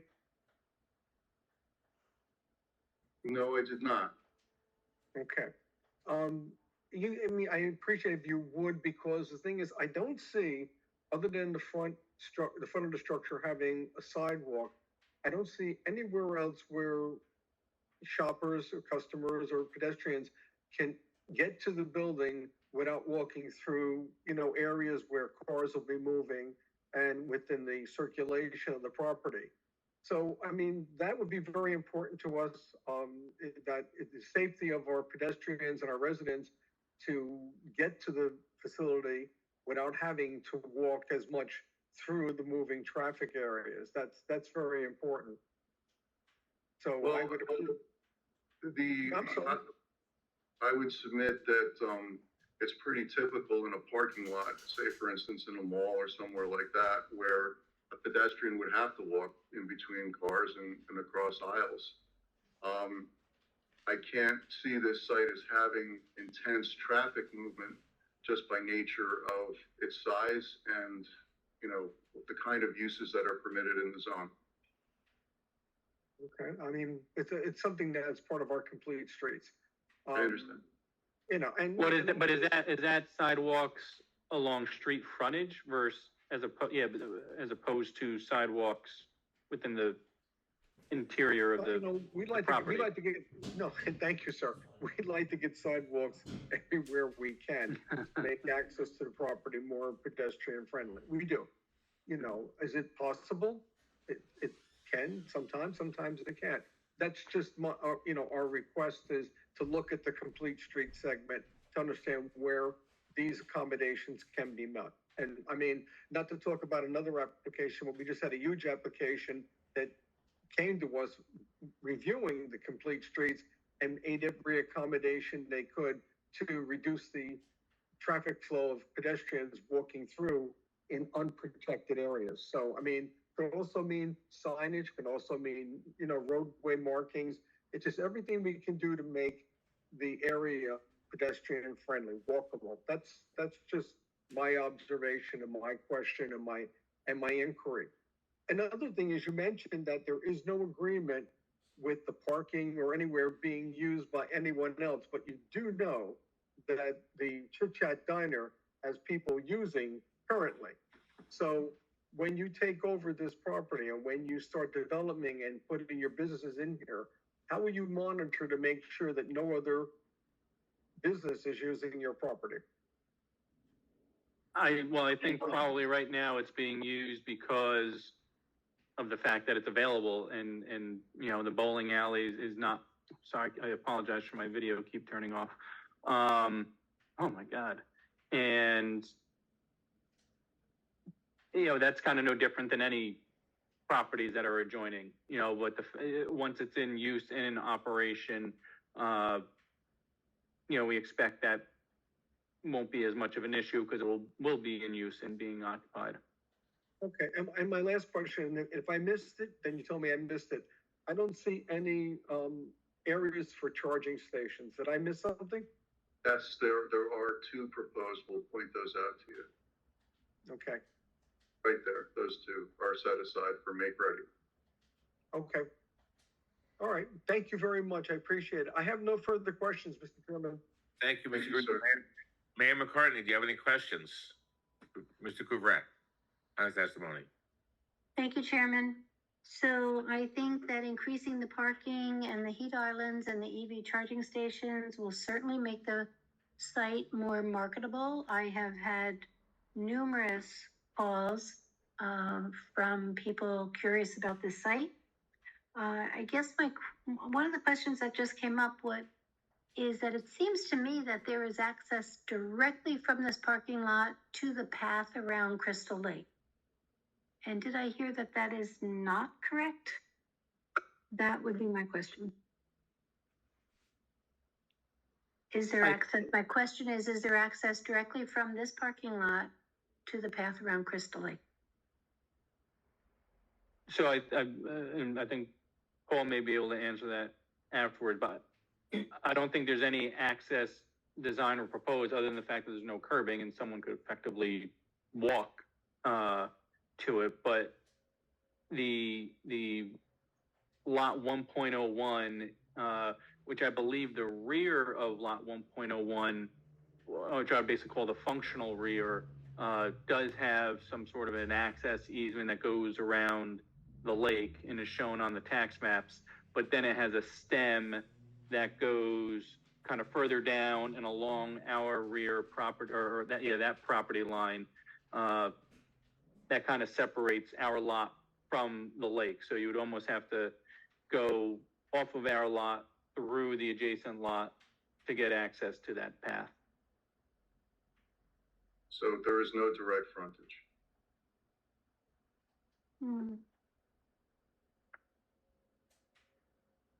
Okay, thank you. Thank you, Mayor McCartney. Mr. Alpert, do you have any questions for Mr. Couvret on his testimony? Sure, just to touch on the mayor's question, it does look on street view as if the parking near the back right of the site does, you know, there may be someone else's property between there, but it does look as if it connects. I don't think there's a fence between them. It looks like somebody who wanted to walk into the lake could do that from the bowling alley property, so not sure. But well, yeah, I think that's the point I was making. There's no barrier, right? If someone wanted to park Gotcha. and just start walking, they could. But there's no path on that adjacent property that connects to our property to the lake. Understood. I think my only other question is, I'm curious if it might be of interest or possible to maybe expand the size of the planting areas in the parking lot stem, those 3 areas that are each taking up 1 parking spot, just to get even a little bit more green in there, a little bit less asphalt, just a suggestion. Yeah, and go ahead, Paul. Those landscape areas in the parking lot was configured to get that 170 spaces that we wanted to show for that 1 per 150 ratio. So it's maximized out at this point. Speaking just for myself, I'd be happy to have 3, let's say, fewer parking spots and each of those to be 2 parking spot wides, but you know, that's just to throw the idea out there. That's all I've got. Thank you, Mr. Alpert. Mr. Wilkes, do you have any questions for Mr. Couvret? No questions at this time. Thank you, Mr. Wilkes. Mr. Klein, do you have any questions for Mr. Couvret? Yes, thank you, Mr. Chairman. You talked about that there's no loading space, there's no loading spaces required for this potentially, whatever this use is going to be? So, yeah, go ahead, Paul. We're asking for a waiver for the requirement of a loading space, and we're asking that before that because the tenant that is most anticipated would be one that would probably take deliveries in a van, like a UPS truck or something like that, rather than something that would require, you know, a formal loading dock for something, you know, much larger than that. And I think also, Mr. Klein, like some of the permitted uses, for instance, like a fitness center, which we've also designed to meet the parking requirement, don't have a loading space. Like the town ordinance doesn't have every use has a loading space. Certain uses don't require a loading space in the ordinance. That's why it's not being proposed. Okay. I mean, I'm just looking at the angled compact spaces in the back with the 15-foot wide drive aisle, and you don't want to put the wheel stops. I understand that reasoning. Could you put a rub rail against the building so that people pull all the way into those spots? Because you know it's not going to be all compact cars. There's going to be somebody who's going to be there. And then when it's less than 12 feet wide, it's going to be difficult for the emergency vehicle to get through there. So that's one of my concerns. I thought maybe that could become a loading area if you had to, but you want all those spaces. So. Yeah, and I would submit, Mr. Klein, with a lot of the uses and even potential tenants, many either wouldn't require a loading space under the ordinance, or as Mr. Couvret noted, the tenant wouldn't require it. If we had a tenant and they came to us and said, we need a loading space, we would have them come back to the board and they'd identify where the loading space would be best appropriate rather than us just picking one randomly. All right. So then I guess my concern now is just the angled compact parking spaces. If people don't pull all the way into those spots, that 15-foot wide drive aisle, which is one way, is going to be impinged if somebody's sticking out or if they're not actually a compact space back there, a compact car. I'm a little concerned about that. So what can you do to assure that people will pull all the way to the building? I'd go back to with no wheel stops, it might help, for one thing. I guess it's just gonna have to be monitored. I don't know that there's any device that's gonna prevent someone from pulling in all the way. Or, so honestly, I think that would be the only way. All right. I mean, they're probably the least desirable spots other than the ones out by Eagle Rock Avenue for distance to the door. So, okay. All right. Yeah, that was my only question. Thanks. Thank you, Mr. Klein. Mr. Smiraldo, do you have any questions for Mr. Cabrera on his testimony? No, I'm gonna save them for architectural. Thank you. Thank you, Mr. Smiraldo. Mr. Cardoza, do you have any questions for Mr. Cabrera on his testimony? Yes, thank you, Mr. Chairman. Along the lines of Mr. Guarino's and Mr. Klein's concerns, just from the entrance to the, to where the building actually sits, that fairly long drive. It looks to me like it would be an on-ramp for people to accelerate, while potentially their coworkers are, walking to the building as pedestrians. Is there potential to do any type of signage or striping to say, slow pedestrians or something to that effect? I think we could do something like that. Yeah, I would appreciate that. And where was that area that you were having this striping, in the STEM area? Yes. Yes. Okay. I believe that's all my questions for now. Thank you, Mr. Cardoza. Mr. Capra, Ms. Capra, do you have any questions for Mr. Cabrera on his testimony? Yeah, just a couple. Yeah, I guess one, maybe this is more a comment than a question. Just, sharing the maybe comments and concerns raised by Mr. Guarino and Mayor McCartney and Mr. Cardoza regarding pedestrian circulation and also access to Crystal Lake. I observe people that appear to park there currently to use the path that's there, so you can access it from the parking lot. So yeah, just a comment about that, probably if there's an effort to, maintain some sort of access, it would be appreciated. And then a question about drainage. The area that's where I think there's proposed curb in that same area, kind of next to Crystal Lake, and then down there. Is there a way that drainage? I mean, is that going to sit there, or can that drain with curb there? No, that's graded so it goes back towards the south of the site and maintains the same pattern that it's following right now. Okay, so it's not going to sit like next to that one landscape island. Okay. Yeah, I can't see the spot elevations there. Okay. And then, the one other spot. Oh, that's great. Yeah. Okay, I see that. Yeah, thank you. No problem. And then the other spot was the curb that's proposed on the east side in the STEM area of the flag lot. Yeah, that is that just going to drain then toward Eagle Rock? Like, is that going to create a new drainage pattern there? Yeah, it's the same. It's not going to be a new drainage pattern. Since we're just milling and overlaying, the grades are going to be held exactly as they are right now. And I think a portion goes towards Eagle Rock at this point in time and a portion back to the site.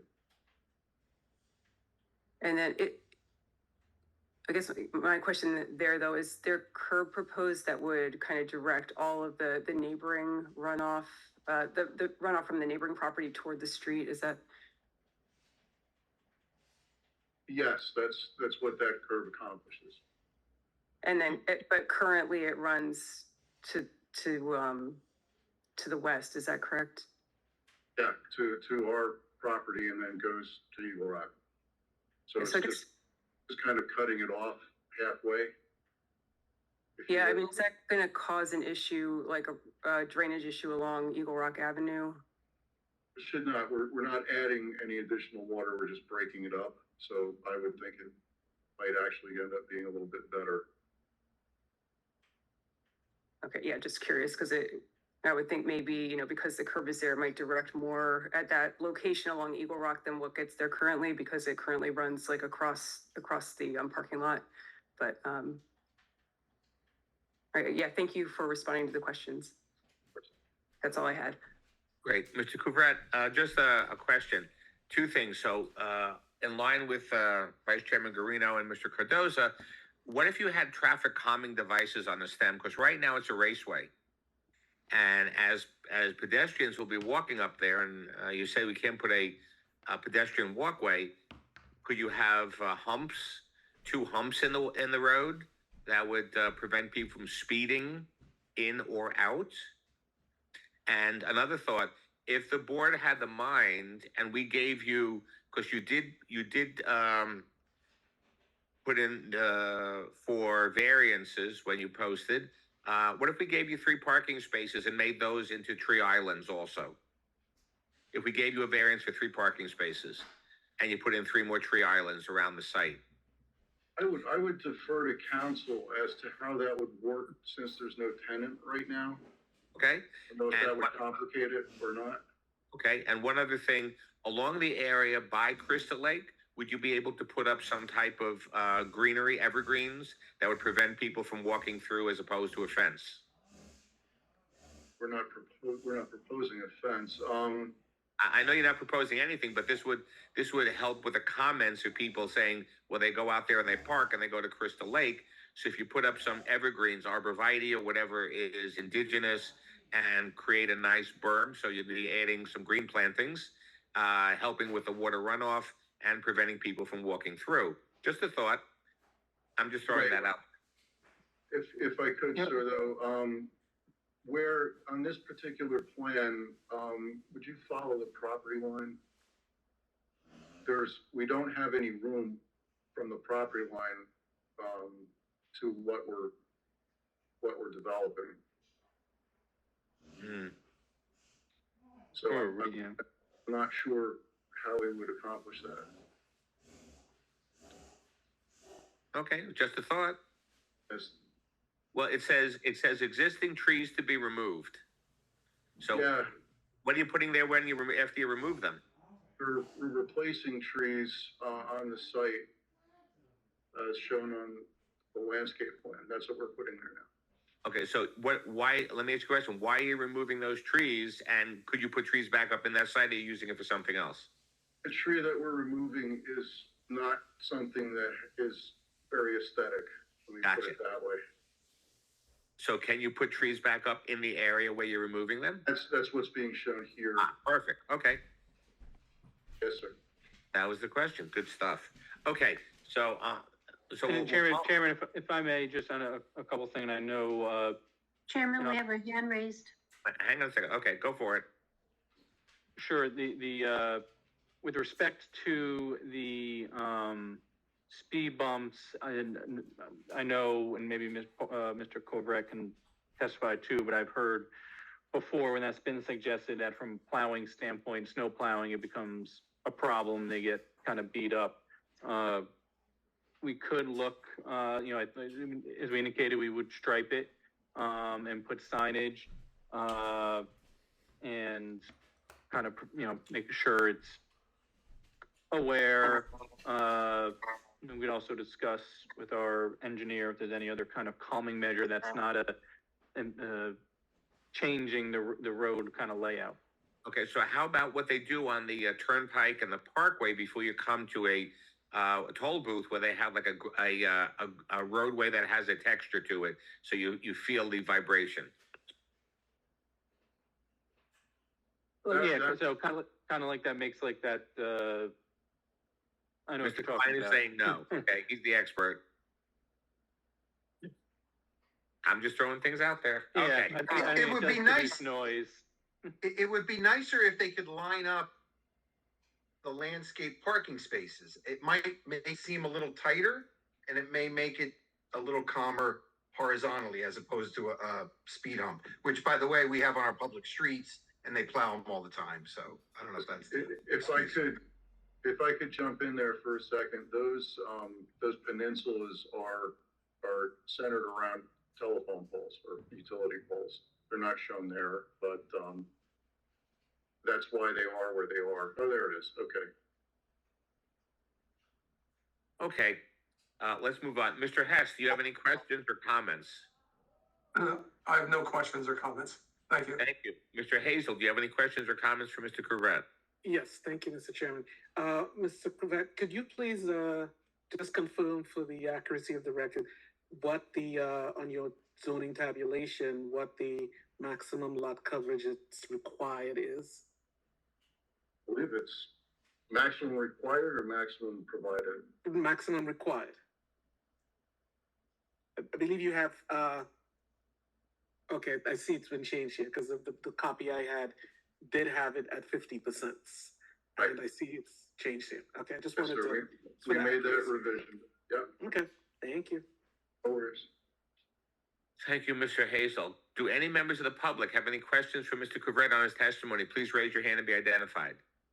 Do any members of the public have any questions for Mr. Correct? Please raise your hand and be identified. Chairman, Ms. Keffer has her hand I'm sorry, Ms. Kapfer. Thanks. Thank you, Chairman. Yeah, just wanted a clarification. I think when you started talking about evergreens separating, and I may have misunderstood you, but having evergreens separating at the property line, I would suggest that we maintain some access to Crystal Lake. I know this specific site is not being developed, to create parking for Crystal Lake, but I think if you could, maintain those parallel parking spaces, it would be appreciated. Okay, again, we don't have frontage, on Crystal Lake. Well, I guess you're saying keep the parallel parking spaces we've shown and not landscape it. Yes, that's what I'm Correct. suggesting. Okay, I didn't understand, I'm sorry. Yeah, sorry about that. Thanks. That's okay. Okay, seeing none, thank you, Mr. Correct. Thank you. At this time, I'd like to call our architect, Matthew Jarmel. Good evening. Mr. Jarmel, please raise your right hand. Do you swear or affirm to tell the truth, the whole truth, and nothing but the truth? I do. Thank you. Mr. Jarmel, if you could please provide for the board your education, experience, qualifications, and licenses in the field of architecture. I'd be very pleased to. I have a Bachelor of Architectural degree from the New Jersey Institute of Technology, College of Architecture and Design. I also have an MBA with a concentration in real estate development and urban land use from Rutgers University. I've been a registered architect in New Jersey since 1994. In total, I'm board certified by the National Council of Architectural Registration Boards, which allows me reciprocity in other states. In total, I have 36 state licenses plus Washington, D.C. All of them, including New Jersey, are in good standing. I've testified hundreds of times before municipal zoning and planning boards throughout New Jersey, including this board. Unless any member of the board has any questions, we accept Mr. Jarmel as a licensed architect in the state of New Jersey. You have the floor, sir. Thank you very much. So, Mr. Jarmel, you and your office have been engaged as the project architect for this site? That is correct. And you or someone in your direction prepare the architectural plans and renderings that were submitted as part of the application? That is also correct, yes. Just using those plans or discussing those plans, if you just kind of walk through kind of the exterior building changes, the materials, colors, and so forth. Okay, what I'd like to do is share my screen if I can. It looks like I can. And I'm going to start. Is everyone seeing my drawing? This is drawing SD 101 that was submitted with the site plan and dated January 2nd, 2024. And it depicts the floor plan of the building and some proposed changes. As I believe many of you are aware, this is currently a bowling alley, or really a vacant bowling alley. The building is single story in height. It's 25,300 square feet in area. A large portion of it that you can see by these dotted lines is a barrel vaulted roof structure that represents about 21,000 square feet of the roof is barrel vaulted, and in the front of the building, about 4,100 square feet has a flat roof. The current entry to the building is just off center, not too approximately where I'm putting my cursor. And the building does not have an at-grade entry, several steps up from grade, so it's not handicapped accessible currently. And we've depicted the building showing potentially two tenants. I want to emphasize that we don't know who the tenants are at this time. All the renovations we're doing to the building are to make it, and the site are to make it more marketable. So this could land up being one tenant, two tenants, or maybe three or four, depending on how it leases up. But the drawings that we've submitted propose two separate tenants, where we have separate entries that we're creating for them. This will call the northwest corner of the building, where we are creating new glass storefronts on the edges in the corner of the building, as well as a handicapped or ADA compliant ramp and stair that would create a main entry number one. And then similarly on the opposite side of the building, we are, because there's no room to build an exterior stair, we're cutting into the building, actually making it a little bit smaller, creating stairs and interior doors. But this side of the building would be accessed by an existing ramp that is on the south side of the building, and into an entryway. And that's the floor plan. We also prepared elevations of the building, suggesting some proposed modifications. I'd like to actually share with you. Is everyone seeing the photograph of the building existing conditions now? Okay, so this is, I don't know if we can call it an exhibit. This is taken right off of Google Maps. It's a street view. You can walk around the whole building. I guess the Google car drove around it. And this is dated August 2019. It shows when the building was still somewhat in use. And you can see, it looks like a bowling alley. It has a front entry with some stone aggregate on it. You can see how there's several steps up, old windows. And if you zoom in, you can see there's some residential siding and a combination of brick that's painted. One side of the building, the wall is higher. It actually creates a parapet. This is the side, by the way, the west elevation that has flat roof before the barrel starts. And then on the northern side of the flat roof, there's some mechanical equipment, but you can see it. There's no screening. And what we propose to do, and this is, again, this is drawing SD 102, same date, January 2nd, 2024. These are proposed elevations. So what we propose to do is really kind of reface the building. Anywhere where you're seeing windows and doors, they're new, they're storefronts, they're glass. If I zoom in on the left side of the drawing, which is that northwest corner, you can see that we've created a ramp for accessibility, stairs, new glass doors, glass entranceway. This is an existing door off to the side that we would replace. This is the side of the building where you currently have no screening of mechanical equipment. So we propose to construct a new parapet that matches the existing, which is on the right side, or the southwestern facade, or west-south facade, which would probably be a metal panel system, and it would hide any mechanical equipment. Presumably, when the building is renovated or tenanted, it's going to receive new HVAC equipment. Incidentally, all that would be the intent to modernize that equipment, make it energy efficient, and meet or exceed current energy codes. Some of the other aspects where the former door will be filled in with brick that matches, or brick size of module that matches the existing. And the intent is all the brick is painted, so we would graphically repaint it so that it matches and it looks nice. On the right side of the drawing, these are all new windows. This is that recessed storefront I spoke about. In both cases, we've shown tenant signage of approximately 30 square feet, 20 feet long, not approximately 30 square feet, 20 feet long by 1.5 feet height. We're allowed a maximum sign of 120 square feet at each entry, I believe, so we're in compliance there. I saw in the planner's report, there was a question about whether or not solar would work here. Although the building could go through the building would require a major structural modification to carry solar. The building has, as I stated earlier, wood trusses that are barrel vaulted. In fact, there was a roof failure some years ago that was repaired and reinforced. So the roof would need to be structurally reinforced, and I'd say it's probably financially or technically unfeasible to add solar to the roof. I will note, and I can show you in the photo, that the roof does have a reflective coating on it now, which helps tremendously in terms of reducing heat island effect and reflecting the sun and preventing the building from absorbing heat.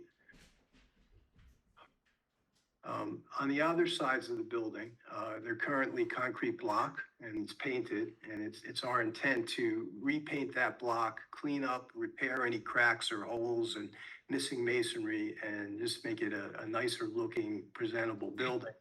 The one thing I'll point out is, and this is well, the north facade. So this would be the facade if you could see the building from Eagle Rock, that, or probably glimpses of it that you would see. There's an existing bowling sign that we propose to keep or maintain the rights of it in terms of its size, if there's a tenant that would want to use it. And on this side of the building, we again show, because there's an entry here, the 30 square foot sign. And then I think finally, there's an existing pylon sign up on Eagle Rock Avenue. This sign has, we propose to kind of reface and make it available for tenants that will be moving into the building. It's approximately 59 square feet in area. And what we do is we have an opportunity to put a tenant logo, an arrow pointing in, because the tenants would be far back, and then give the tenants individual recognition on the sign. And of course, all signs, once tenants would be identified, would be submitted for permits. Final elevation, by the way, is the south elevation. This faces the woods. And again, this is an all masonry block, and then the side of it is brick. And all this would be painted and refaced, or painted and cleaned up and repaired, as well as adding the parapet screen. So the entire flat roof of the building will receive a parapet screen that will hide in any existing or proposed mechanical equipment. I believe that covers my testimony, and I'd be very pleased to address any questions the board or public have of me. And Mr. Jarmel, just one more, I guess, follow-up. In your opinion, based upon the enhancements to the exterior of the building, materials and colors, do you believe this is promoting a desirable visual environment? I do. It's certainly more desirable than what's there now. And you know, it's kind of sad that people don't bowl anymore. I bowled in this facility when I was a kid, and the building's tired and it needs some sprucing up. And I think this will help it tremendously, especially the introduction of glass and glazing and glass doors in the facade. It'll make it more desirable for retail users. Thank you. I have nothing further direct to Mr. Jarmel. Thank you. Mr. Garino, do you have any questions for Mr. Jarmelo's testimony? Thank you. Yes, I do, Mr. Chairman. Thank you. Sir, the sign, the pylon sign out on Eagle Rock Avenue, and it's a great retention item. How do you propose to illuminate that signage? At this juncture, and candidly, we haven't really gotten that far because we haven't identified tenants. You know, whatever illumination that we do to the sign would be compliant with the ordinance, and you know, if it was the board's preference to do, say, raised channel letters illuminated from behind or illuminated from the ground, we would comply with those requirements. I think the sign, by the way, thank you for noting that it's an important kind of retainage. Because the building's set so far back from the road, I think it's really important for a prospective tenant to have that signage. Okay, and so your comments are great to hear. Would that also, those comments and applications apply to the signage on the building? Absolutely. The way you'll light it? Yes. Okay. Thank you very much, sir. I appreciate your response. Thank you, Mr. Chairman. I'm Mr. Garino. Mayor McCartney, do you have any questions for Mr. Jarmel on his testimony? I do not have any questions. I would really like to see this developed. Thank you. Thank you, Mayor McCartney. Mr. Albert, do you have any questions for Mr. Jarmel on his testimony? No real questions, but just to throw it out there about that pylon sign. Maybe it's just me, but I've always thought that it's a little confusing which driveway that pylon sign is referring to. It just may be something to think about when redesigning for new tenants, whether it moves a little bit closer to the property driveway away from the other one, or if it just uses a better arrow or something. It may just be me, but I've always thought it was a little bit not clear, especially if you're coming from the west. We can certainly review that and take that under consideration. Thank you. And I would note too, the fact that, there's not gonna be that connectivity with the abutting lot as well, will help in any confusion as you're coming up, because it could be confusing when you see the pylon sign, then you see the entrance, and you see another entrance with another internal circulation. Okay, thank you, Mr. Alpert. Mr. Wilks, do you have any questions for Mr. Jarmelo's testimony? No, no questions. Thank you. Mr. Klein, do you have any questions for Mr. Jarmelo's testimony? No questions for Mr. Jarmel, but I do want to go back to the way to calm the traffic. So we'll Go right go ahead, back to sir. that. You do it now, or you want me to wait to make a comment? No, go ahead, go ahead. We're in the middle. So, I mean, I'm looking at Street View coming in from Eagle Rock, and I see the two big utility poles, and I understand you're gonna frame them with curbing and landscaping. Now, on the other side, there's those small concrete lights that don't really need to be framed by anything. So I'd be willing to give up another parking spot so that you could line up the utility pole landscaping with the spot right across from it. And again, if you did it nice with a tree or something, it might make it seem a little bit narrower, and it may be something to calm people down if you don't want to do speed humps. Just something to consider. Thank you, Mr. Klein. Mr. Smeraldo, do you have any questions for Mr. Jarmelo's testimony? I do, thank you. First of all, I used to bowl there too. I think my average was a third of the address, so thankfully the records are not kept. Now my Mine question would have been lower, sir. So you mentioned before about the compromise to the roof. I know that there were some structural integrity, issues, and you said that that was repaired and everything's kind of back to what it was supposed to be, or it needs to be reinforced. No, it has been repaired.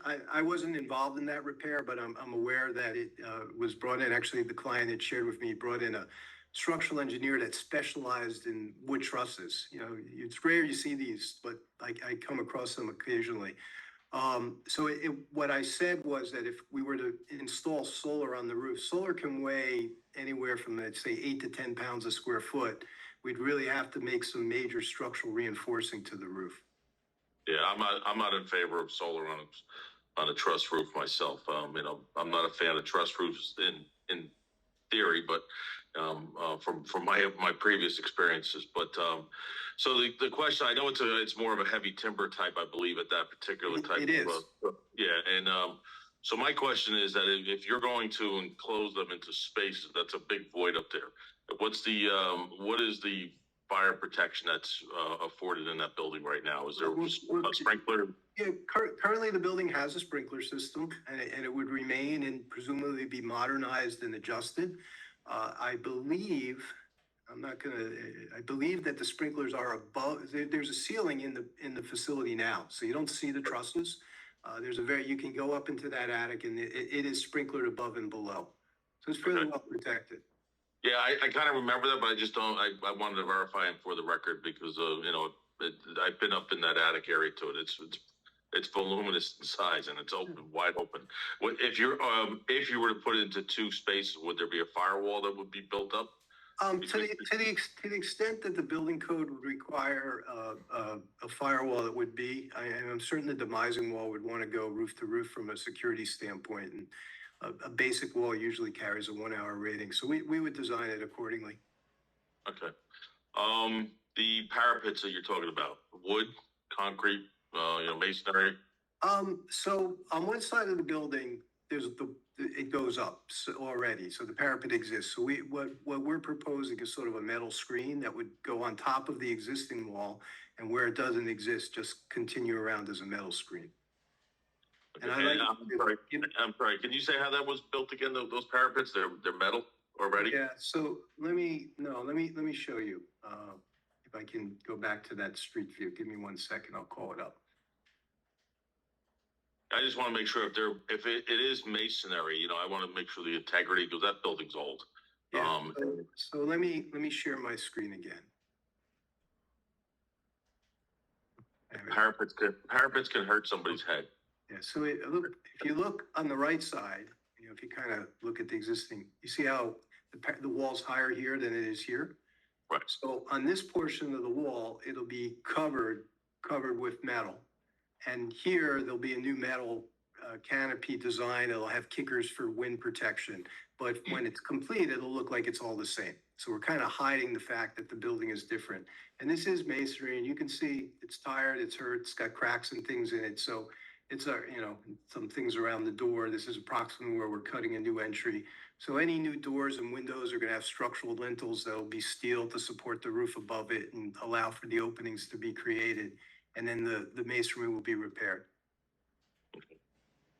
All right.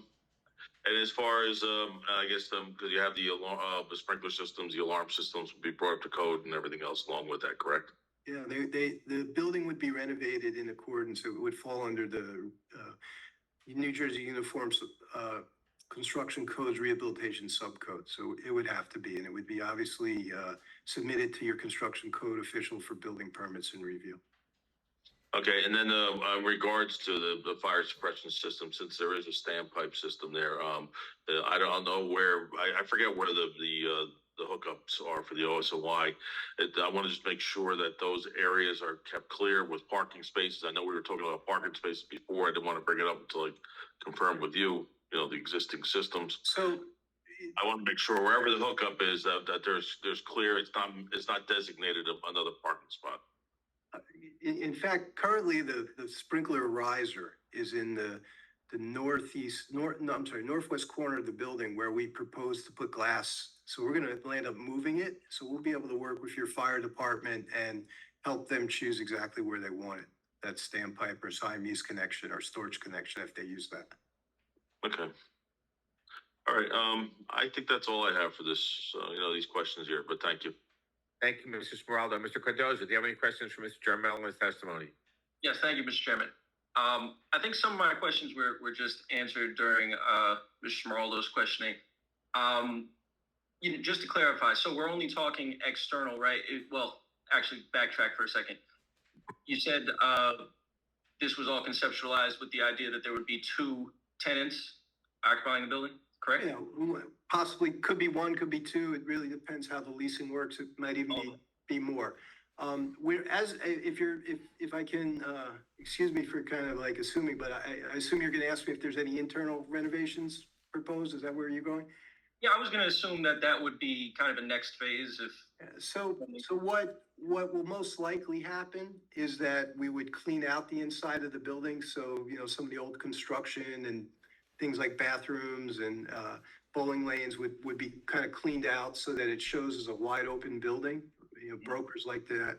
And then any improvements, like any walls or bathrooms or that need to be constructed would be on a tenant improvement basis as a separate permit. Okay. And then you also mentioned when you were speaking with when you were answering Mr. Smeraldo, the potential for additional points of ingress and egress in that. So I guess that if it would be required, because it would say more than 2 tenants, we would revisit that. Okay, because then can you point out, because I'm having trouble pulling up the architectural plans marked SD on my screen. Can you just pull out all the current, point out all of the current doors? Sure. Well, let me show you, the proposed, I guess is probably the best way to call it. So this is the drawing SD-101, which is the floor plan. So we propose 2 new main entries, which I'm pointing at, one here on the left, one on the right. There's an existing door on the north facade and a stair, which would remain. There's an existing door and ramp on the south facade, which would remain. And then there's 2 rear doors that actually, I think these are proposed for additional egress. So to the extent that egress is needed, based on the tenancy, doors can be popped in where needed. Understood. Okay. And then I see a 3rd door on the, what is that, northeast? So there's like a back utility room here that exists. Oh, okay. And that door exists for that room, to access it from outside or inside. Understood. Okay.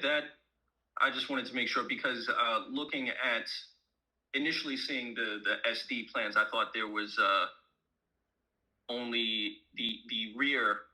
You could only exit from the tenant 1's tenant one as opposed to tenant? They both have, as shown now, both have three means of egress. Okay. And as far, the ramp though, is only, there's only a ramp for the entrance to tenant one? There's two ramps. This is a new ramp. Okay. And this is an existing ramp. Ah, all right. All right, yeah, those are all my questions. Thank you. Thank you. Thank you. Ms. Capra, do you have any questions for Mr. Jarmello? Mr. Chairman, can I just interrupt? I'm sorry, a real quick question while we're on Mr. Moraldo, go right ahead. While we're on the subject of the fire again, previously there used to be a kitchen in there, and there was a suppression system. Was that removed, and was all the ductwork taken out, for the integrity and everything else, or and is there plans to possibly put a food establishment in any of those occupancies? So two questions. I don't know the answer as to whether or not it was removed. I've been in the building, but I know where the kitchen was, but I don't recall. Presumably when we clean up the building, anything that's kind of archaic, abandoned, that doesn't work, we're going to take out. That would probably include a hood or an Ansel system as one is there. At this time, I can't comment on who the tenants may or may not be. What I can say is that if they're allowed in the zone, they'll be marketed to them, and that if a restaurant's allowed, it's possible. Okay, yeah, I'm just curious. I just want to make sure that if it is going to have that, that doesn't bother me. It's just that I want to make sure that the old stuff is not repurposed. Of course, yeah. That's more of my comment on that. And the other thing, we talked about it before, Mr. Chairman, and one of the things we've been issuing lately is I just want to make sure, I want to be remiss, whatever occupancies go in there, that they also have the condition of AEDs installed since it's a commercial property. Yes, agreed. And I'm sorry for the interruptions, so that I'll try and keep quiet now. I'll try. Thank you, Mrs. Moraldo. Ms. Capra, do you have any questions for Mr. Jarmel? No questions at this time. Thanks. Thank you, Ms. Capra. Mr. Hess, do you have any questions? I have no questions, Mr. Chairman. Thank you, Mr. Hess. Mr. Hazel, do you have any questions for Mr. Jarmel's testimony? I do not, Mr. Chairman. Thank you, Mr. Hazel. Do any members of the public have any questions for Mr. Jarmel's testimony? Please raise your hand and be identified. Do any members of the public have any questions for Mr. Jarmel's testimony? Please raise your hand and be identified. Yes, we have somebody named the Four Oranges. Please state your name and address for the record. Hi, my name is Hello? Hi, my name is Darren Tobia. My address is 24 Columbia Street. Go right ahead, Mr. Tobia. I just wanted to ask one more time why the architect cannot accommodate a pedestrian path from the street to the site proposed. So that's probably more of a question for the civil engineer. I think our civil engineer testified, one, there's currently not one existing today, and two, it's quite common for shopping centers, not having an access or a sidewalk leading entirely to the building. I understand. With respect to the concerns, we put up signage and striping for, traffic calming measures. I know Mr. Klein mentioned the potentially putting in, losing one space, which would potentially require a variance for if it turned out to be a fitness center and the fitness center requires 170 spaces, that would be a variance. I think the applicant would be, if it was the board's desire, I think our preference would be to have the parking spaces, but if it was the board's desire to have, an additional calming measure where we lose one space and install an island in the one space, next to, I believe Mr. Klein was saying across from another space would be amenable to do that. That was the board's desire. So it's not cost, is it? It's not cost. No, it's not cost. We would, there's no room. If we would have to move, you would need the space in order to put in the sidewalk, and then the drive aisle would get too small, and then we would need relief for having the drive aisle too small or lose parking spaces. I'm going to try to phrase this in the question. why don't you want to make the lake, which is one of our township's nicest and most and historic resources, why don't you want to incorporate it into the design? Again, we're not, it sounds like people are already using, because no one's using, the property is currently vacant or at least not occupied. People are already using parking spaces. We're not precluding any current means of people to access the lake. What we're saying too is though we don't actually connect to the lake. There is a lot between us and the lake as well. So Sorry. they would be crossing our lot to go through another lot to get to the lake. I don't think we're precluding it. What we're proposing doesn't further inhibit any access to the lake than what currently is there. Do you consider this lakefront property? I don't know what you mean by lakefront property. Where this is not like a residential, people are going to be sitting out on their deck looking out over the lake. But why not? Why not? Because it's a commercial building. Okay. Can someone in the commercial building enjoy the lake and the view of it? Nothing precludes them from going out of the building, walking across the lot, and just as people do today.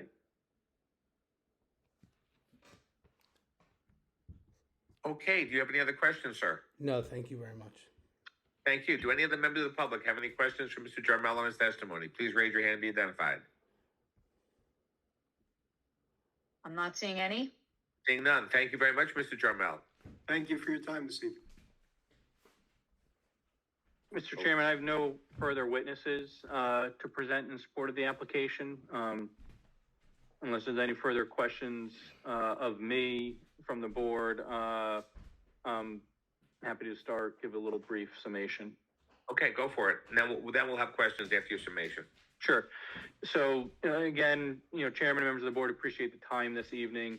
And it is a interesting property and kind of with a history of obviously with the bowling alley, as well as was mentioned with people using it, for parking for access. So, obviously the applicant was trying to do its best to keep what was there with respect to the building, not do anything crazy, not add any improvements or expand it in any way. It's kind of working with what you have, but at the same time, giving it a major facelift and enhancing it from both an architectural perspective as well as from the parking and site circulation layout, and just from a functionality standpoint, just making it a cleaner operation as well as a cleaner look with the new paving. From the variance perspective, again, there's an existing nonconformity of 86.6%, where 60% is, or a maximum 60% is permitted, but we're actually reducing it to 82.1%. The existing parking spaces in the front yard, again, it currently exists today, and we're actually presenting it as a better circulation alternative than what exists. The loading space, we're requesting the waiver and or the variance, however you decide it, based upon the fact that certain uses, and we don't know the tenant yet, may not require a loading space, and even some unit uses that could require a loading space under the ordinance, the actual operation may not need it. As I noted, to the extent that and so we would request a waiver or relief with respect to that. To the extent a future tenant requires a loading space and we have to adjust parking and they have to remove parking space for that, and they would choose where that loading space would be, they would come back to the board to identify that. And then I believe there was also the waiver as well. So similar to the last application, under the Burbridge standard of enhancing and beautifying, kind of a rundown property, in this case, a vacant property as well. We believe it meets the criteria for a C2 variance, where the purposes of the municipal land use law are being advanced by the deviations. A lot of them are already existing, and we're beautifying and making it, the property and making it more functional, and that the variance can be granted without a substantial detriment to the public good, and that those benefits outweigh any detriments. So for that, we'd ask that the board act in favor of the application. And as I did note too in my comment to one member of the public with Mr. Klein's comment, if the board was as a whole in favor of removing one space and granting a variance to the extent one would need it, if it turned out to be a fitness center, we would add another parking island in one of those spaces to kind of be across from another to further act as a traffic calming measure. Mr. Klein, I'm sorry, are you done, sir? Yes. Mr. Klein. So the 170 parking spaces is the calculation for if this whole square footage was a gym, a fitness center. Correct. Can you give me the next possible tenant that it could be and what that parking calculation would be? That I do not have. Well, that's what my confusion was when I first saw this application. I didn't know what it was for. And how can you calculate something if you don't know what it is yet? So so retail store is 1 per 250. So you've got a lot of leeway if it ends up being retail stores or personal services, as opposed to recreational fitness, which is 1 per 150. So yeah, come on, one parking space. I'd almost be willing to get rid of those 14 in the back that are compact that look like they're just going to get in the way. But you got to. Yeah, but again, I think we're dealing with a minimum parking requirement. There's no set, on the max. Obviously, from a tenancy standpoint. I'm talking about one parking spot. I'm talking about one parking spot. Instead of 3 in the front along the fast track, make it 4. We're arguing about one parking spot. I thought I said we would agree to remove one parking spot and put in an island. Yeah, I said we would agree to that. All right. So the only reason why you need 170 is for fitness.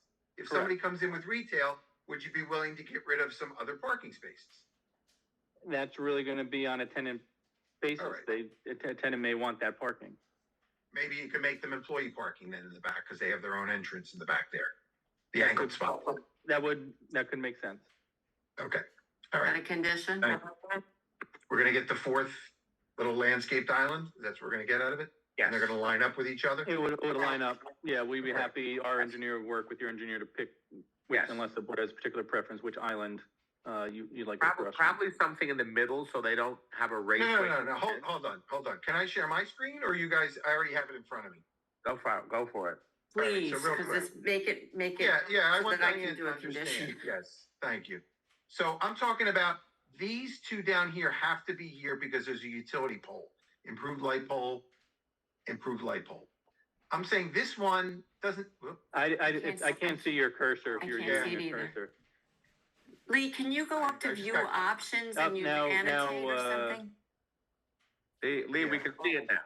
Right, now you can, because I got kicked out for a second. Yeah, sorry. Okay. So this one is sort of a random location. I'm saying, let's line up one, and I'm choppy. There's something wrong with let me shut this off. Hold on. So basically the first island that comes in. Yeah, and then put one here. And then instead of speed humps, which you don't like to plow over, you put this island here.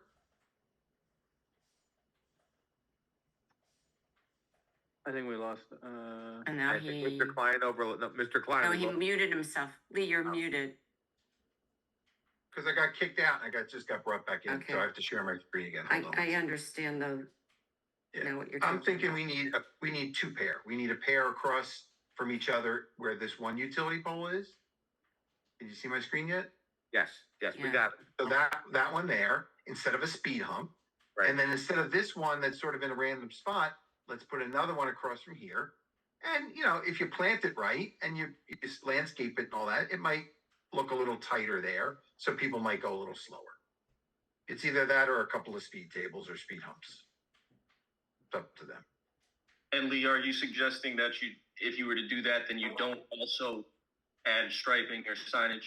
Or no, you could do all that. Yeah, you definitely want it. You could put some signs up, I don't know how many people are going to walk to here from Eagle Rock. They might. It depends, but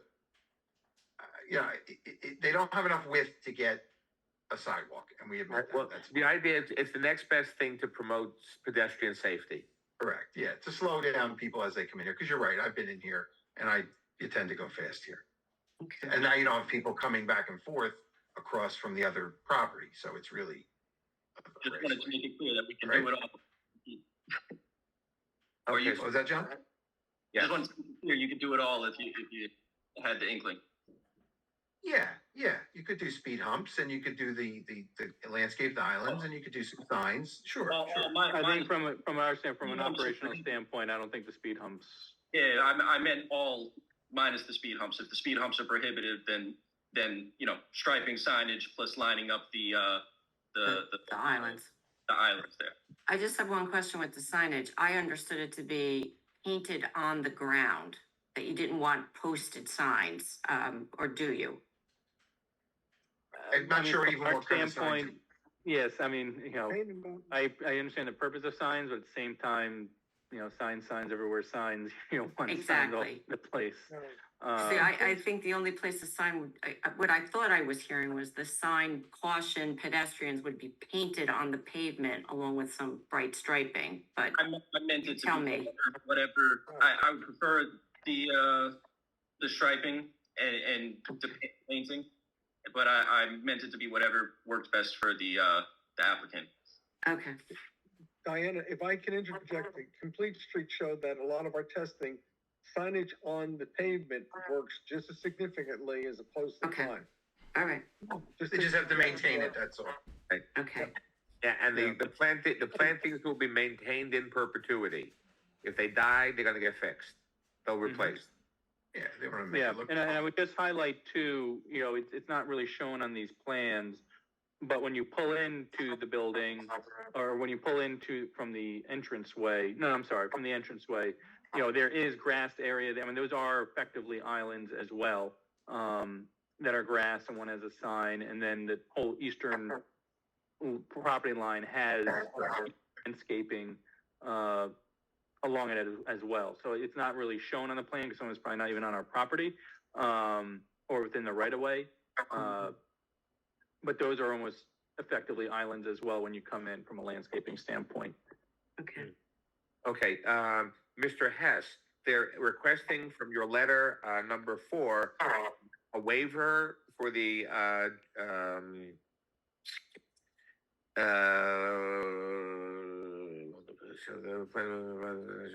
curbing along the perimeter. Yeah, I think their testimony is that because of the existing grades, Right, the drainage. it wouldn't, and the drainage, it just wouldn't work, so I have no objection to that. Okay, so number 4, we will, unless a member of the board has a problem, I recommend we agree to the waiver for item number 4, code 25-12.1B, township code, for the entire perimeter of the parking lot shall be curbed. Just look right here.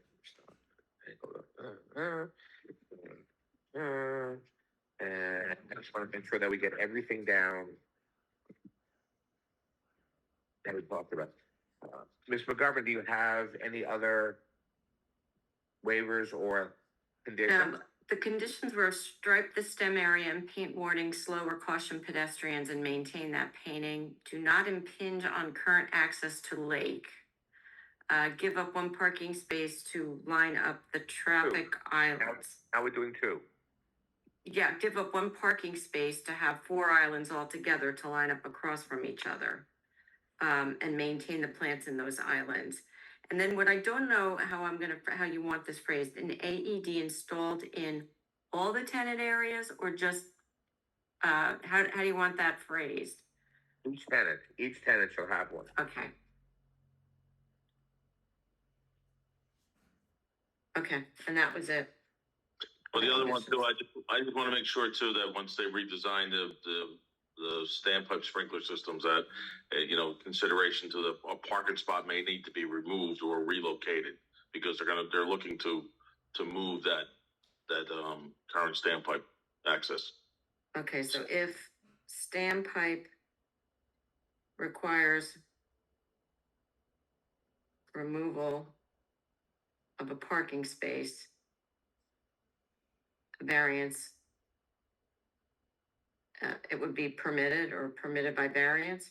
It would it would, like, I don't know how we would do it, but it's just that if it's already in a spot that is pre-designated, then, you know, it's basically swapping it out. So this way we're not blocking it.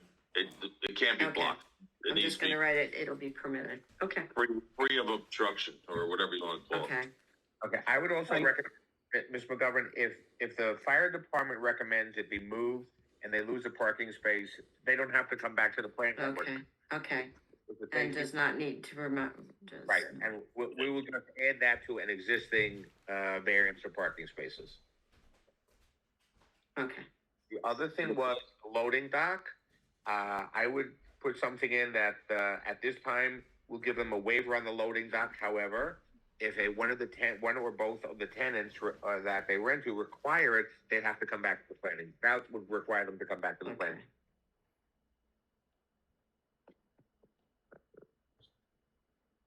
How about if they end up with retail stores and they only need 102 parking spaces, that they throw a little more landscaping islands in there? Then they gotta come back. Again, that's a minimum parking requirement. All that says you have to have a minimum amount of that. If you have a retail, tenants are gonna want the parking. Okay. We're not gonna want the spaces out by Eagle Rock Avenue, but okay, all right. We can't have everything. We're trying. So Ms. McGovern, we added the waiver and Waiver on the loading dock unless a tenant in the future requires it and then would have to return to the board. Are you guys going to put in an emergency standby generator?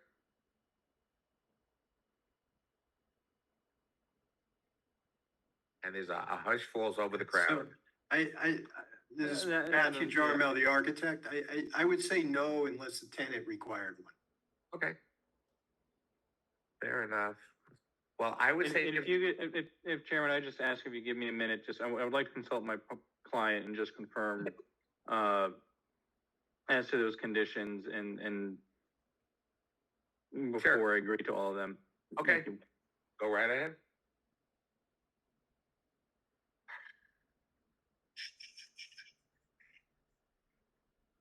Chairman, while they are conferring, Mayor, yes.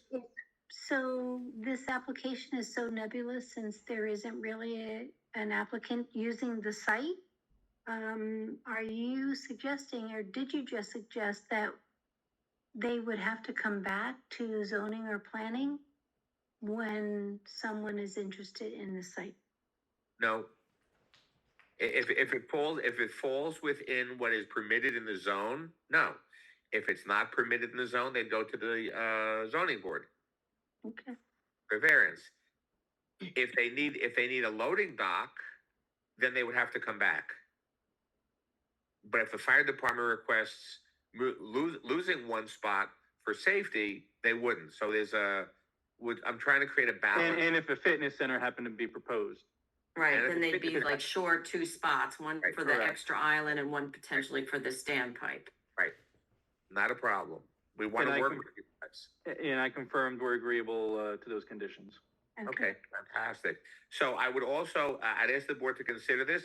If there is a restaurant or food store, that they do have an emergency standby generator with that establishment. And the board can discuss that. A food store or a restaurant should have an emergency standby generator. Okay, agreed. I'm just throwing it out there. I'm not saying you have to. Yeah, I don't. It's hard to speak for a tenant. Yeah. To the extent, yeah, I'm sorry, Craig. I think to the extent that the use through the building code required one, it would have it, or if the tenant had a desire to have it, they would have it. But if it's not a code requirement, I don't think our client would want to do that. But he'd has to see when the tenants come. Mm-hmm. I'm asking the board what their mind is. So Understood. The board can say yes or say no. Well, I have a different perspective on that. Where would it go? Would it create a different issue, like in terms of a variance or something? What kind of variance would it create? I don't know. It's going to take up another parking space. Right. Where's it going to go? It's not going to go on the roof, right? It could go. It could go anywhere. You have a tight back of the building there. It might screw up the drive aisle there. I don't know where it would go. That's the only thing I think again, I think we're looking at it more tenant driven. If it's something they want and want to come back to the board and show a removed parking spot. Okay. And it, That's you know, that's exactly what I'm suggesting is you can't anticipate everything. That might be one of those things where they have to come back. Fair enough. Okay. That was my point. Thank you. Thank you. Do any of the members of the board have any suggestions, questions? I just asked if Ms. McGovern could, there's the condition, I think she said, do not further inhibit existing access to Crystal Lake. Well, yes, because Yeah. there was Dr. Bagoff made a suggestion of planting trees there, and then Ms. Trees, no Caffer, bushes, leave it alone. Ms. Caffer said no, that, you know, we don't want to do anything to impinge. So that area, you're not putting up a fence, you're not putting up We're not bushes. putting up any fence, correct, we're not. I thought that the board wanted a condition to not do anything to prohibit, access to the lake as it currently exists. From what the testimony is, this applicant cannot give permission to go there because they said that there was another lot. So I understand that, but it would be not prohibiting access to the lot, which then takes you to the lake. I guess that would be the. Yeah, way it and I would be think phrased. my main purpose of asking is that I just kind of wanted to be clear.